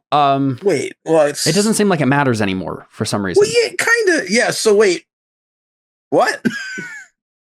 Just to clarify, I don't think any of this would be against what Palladium's character is. Just keep in mind, this is not what the Heroes in Training program wants to do. This is what they're being forced to do by the federal government because of Arthur West. Okay, all right, just making sure you were aware. Okay. And which is why I'm telling these people, and I'm going to tell Abigail, and that's pretty much it. But like, so man, like, you should have gotten a demerit a while ago. That's what you're worried about. Well, no, I'm saying he should have gotten one a while ago. He's loosened up. I thought you said that in character, and I was like, "That's the alien reveal." If you're worried about the race, aliens are real. You're talking about Vulcans and alien. You know what? Yeah. You know what? Makes sense. I buy that, but I don't. What's okay? So, are you sure? Are you Gemma sure got a superpower yesterday, and she. Is also like gets a weird alien superpower apparently, I guess, because you know, like genetics and all that. She can like power me up with like a cool white gold armor thing, which basically is the power of a nuclear reactor, kind of. Wow. Okay. Anyway, so I don't know when that's gonna really come up, and whether or not she's gonna come up on a mission with us soon or whatever. But that's gonna be a thing. I love how Bastion's just nodding and saying, "Okay, yeah." Let's see. Is there anything else I haven't told you? I don't think so. Are you sure he's an alien? Are you sure he's not just full of it? Crazy? I've been to outer space, Lovetwig. Cool. Okay. I mean, you've actually been to an alien planet. Yeah. I've been to his planet. I fought a giant rhino there, or not a rhino, but an alien rhino. Space rhino. Yeah. Spino. Oh man. Okay. Yeah. Okay. Well, okay. So like, all right, let's try to do this one at a time. So it's an alien, okay, and then you're gonna tell the girl who doesn't know you're a superhero. Maybe I won't tell her all of this all at once, but I'm gonna tell her I'm a superhero. Okay, that's all right. I mean, I think that's gonna be big enough. Of yeah, a thing if you can get through that part. Yeah, the aliens. The rest will probably go fine. Well, I don't know. Maybe leave the alien thing out for now. Especially because her dad, I mean, do we want her dad to know there's aliens? Well, I mean, the government knows. Would you have an alien baby? Do they? What are you talking? I'm not an alien. He's not an alien, right? No. Okay. But your sister is? Is that what you said? No. So I'm not sure. So for some reason, we both got like powers that like Vulcan's alien race gets on their planet. So you have alien ancestors? What? I haven't really thought about that part of it. It never really crossed Vulcan's not my your dad, mind. right? No, he's no. Not your granddad. I don't think I'm an alien. I don't think I am. You don't seem like an alien. Yeah. I just got an alien power, I guess. I don't know. Okay. That's weird, but okay. All right. I have to get this scene in, but tell me if it's too early. You hear a knock on the carbon. We're a little busy. I do like the slot, the little like eye slip slide, and I look out. What's the password? Occupied. It's Quantum, Quill, and Mist, and they're like, guys, is there some sort of secret meeting that we're not a part of for a reason? You just hear, hey guys, Vulcan's an alien. No, I'm kidding. I don't do that because it wouldn't because then it would be secret. Oh yeah. The slot closes and then you see like on the front it says no girls allowed. I say to Bastion, I'm like, well, you can let them in if you want. You're gonna give your. I feel like the less people that know this, the better. Like I'm glad you told us. I understand why you didn't tell us. I agree, but like, what are we gonna tell them if we don't tell them? I don't know, we just say we're talking about what girls we like. This is man. I guess. I told everyone about. It's up to you, man. I told everyone about Emperor, and we saw how that went. This seems even bigger than that. Yeah, I think the alien thing, your girlfriend's dad might use that. That seems bad. Yeah, I'm not planning on telling him. Well, no, but she might tell him, right? I mean, I don't know anything about your girlfriend, but it just seems like a pretty big risk. Yeah, I'll just tell her I'm a superhero. That's okay. I mean, that seems pretty dangerous already. So let's just stick to that, and then yeah. Do I let the girls in? Are you gonna tell them? Let's do this. Just go ahead and open it up. All right. The sign changes to some girls allowed, and then I open it for them. And I just say, like, I think Cody is like, guys, I think we need to. Wait, Cody's out there? Cody around. Yeah. I was imagining that we were like in our dorm at this point. Yeah, like, I think this was meant to be after the meeting. Yeah. I'm totally misunderstood. I missed that too. Yeah. Okay. I would not have done this in the middle of the whole room. I don't know. Yeah. No, are you crazy? Yeah. Well, it seemed like the mission seemed pretty crazy. Yeah. It seemed like we were doing mission briefing, and then we were going to go on the mission. Yeah. Oh, I saw there was some time in between. No, that's what I was assuming too. Okay, well, there is probably some time in between. Okay. So we went back to our dorm room real quick and then had this. But it makes sense that the girls would barge in because they do. Right. Mm-hmm. But yeah, I basically just say, Bastion, just go ahead and take it down. This doesn't need to be a secret anymore. Okay. Which part though? Don't stop. And I just say, guys, I was letting Bastion and Leftwing know that Abigail West is my girlfriend. Thunder walks in the room too. Yeah. There's that. Who? Thunder walks in the room too, and she hears that, and she goes, "Oh." Yeah, I didn't. It didn't need to be a whole big secret thing, but Bastion. But she doesn't. She doesn't know that he's a superhero, so we're gonna have a whole superhero gender reveal party and everything. It'll be great. Yeah, definitely won't compromise the mission. Tell her that. No. I mean, you know her dad is, right? Like, can you blame Bastion, put the thing back. Put the thing.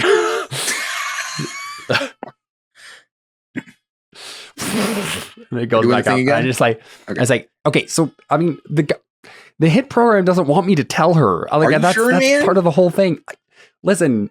Okay, guys, I looked at the girls because I basically I wanted Bastion to do with like all of us in it now, right? Like, yeah. So I'm just like, listen, I'm tired of lying to my girlfriend. I want to tell her I'm a superhero. I don't want the hit program to find out I'm doing this. Can you keep a secret? Thunder says, of course. Quantum Quill and Mist look at each other and they're like, I guess. I mean, that Quantum Quill says, I guess. I mean, I guess isn't good enough, guys.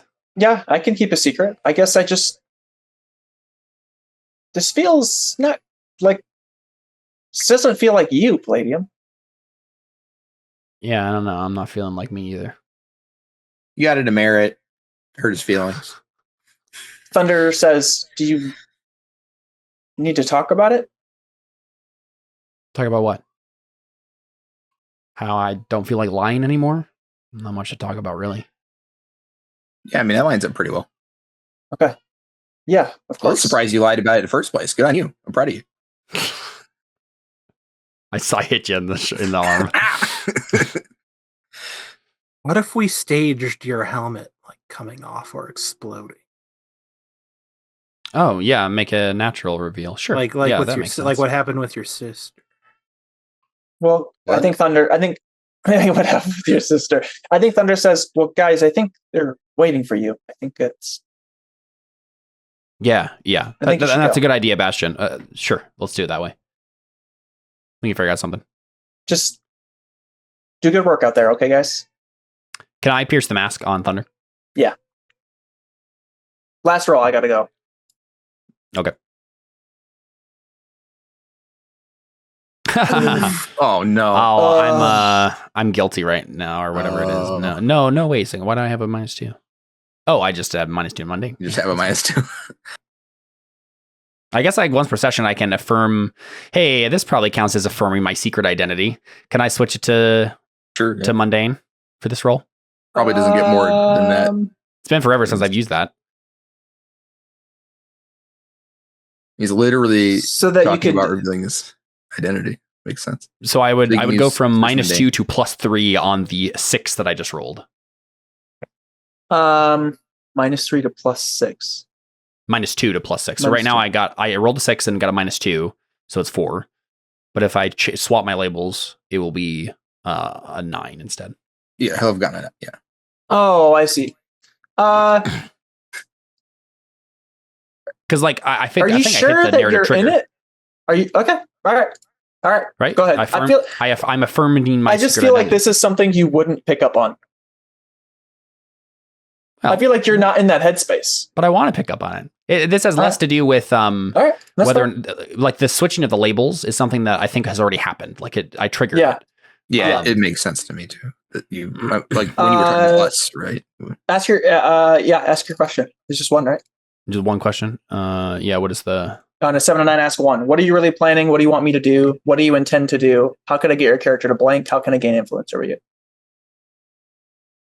Those aren't the questions I want. Yeah, I have that problem too. Let me look at this again. What do you want me to do? And what are you planning? Mean like what are you feeling? Is that an option? Well, I think this one because I have a suspicion that she has a crush on me, and that's why she was surprised by this. Right. Yeah. So I want. What do you want me to do? Right. Break up with your girlfriend. Not tell my girlfriend. I think the answer to the question, is you've suspected it. That's the answer, right? She has a crush on you, and she's shocked about that. Yep.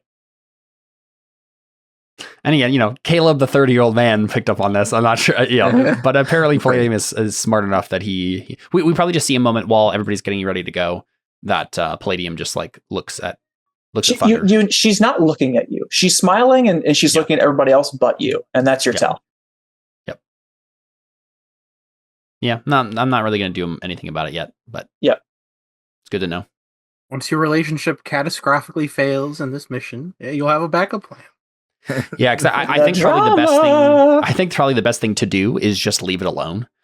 I don't need to go say something dramatic to her and be like anything at all. I just need to let it go, and maybe it will fade naturally, and it won't be a big deal at all. I'm sure that's what'll happen. Yeah. Or if this catastrophically fails, then yeah, sure. I'm going to find out tomorrow. All right. Yep. We're going to cut it there. We can do after session moves online or something. Do we do those anymore? You know what? Yeah, we don't. Yeah, we just don't do those anymore. Well, you said we did those after. It's supposed to be. You're right. It was supposed to be after mission moves. So therefore, we don't do it this time. Right. So perfect. Yep. The timing is perfect. I'm fine with getting more labels. Thank you for playing, guys. We will. I'm glad that we finally got a demerit on Palladium. A lot of good scenes, and we will pick up next time. You've unleashed the monster. This is going to be a great next mission.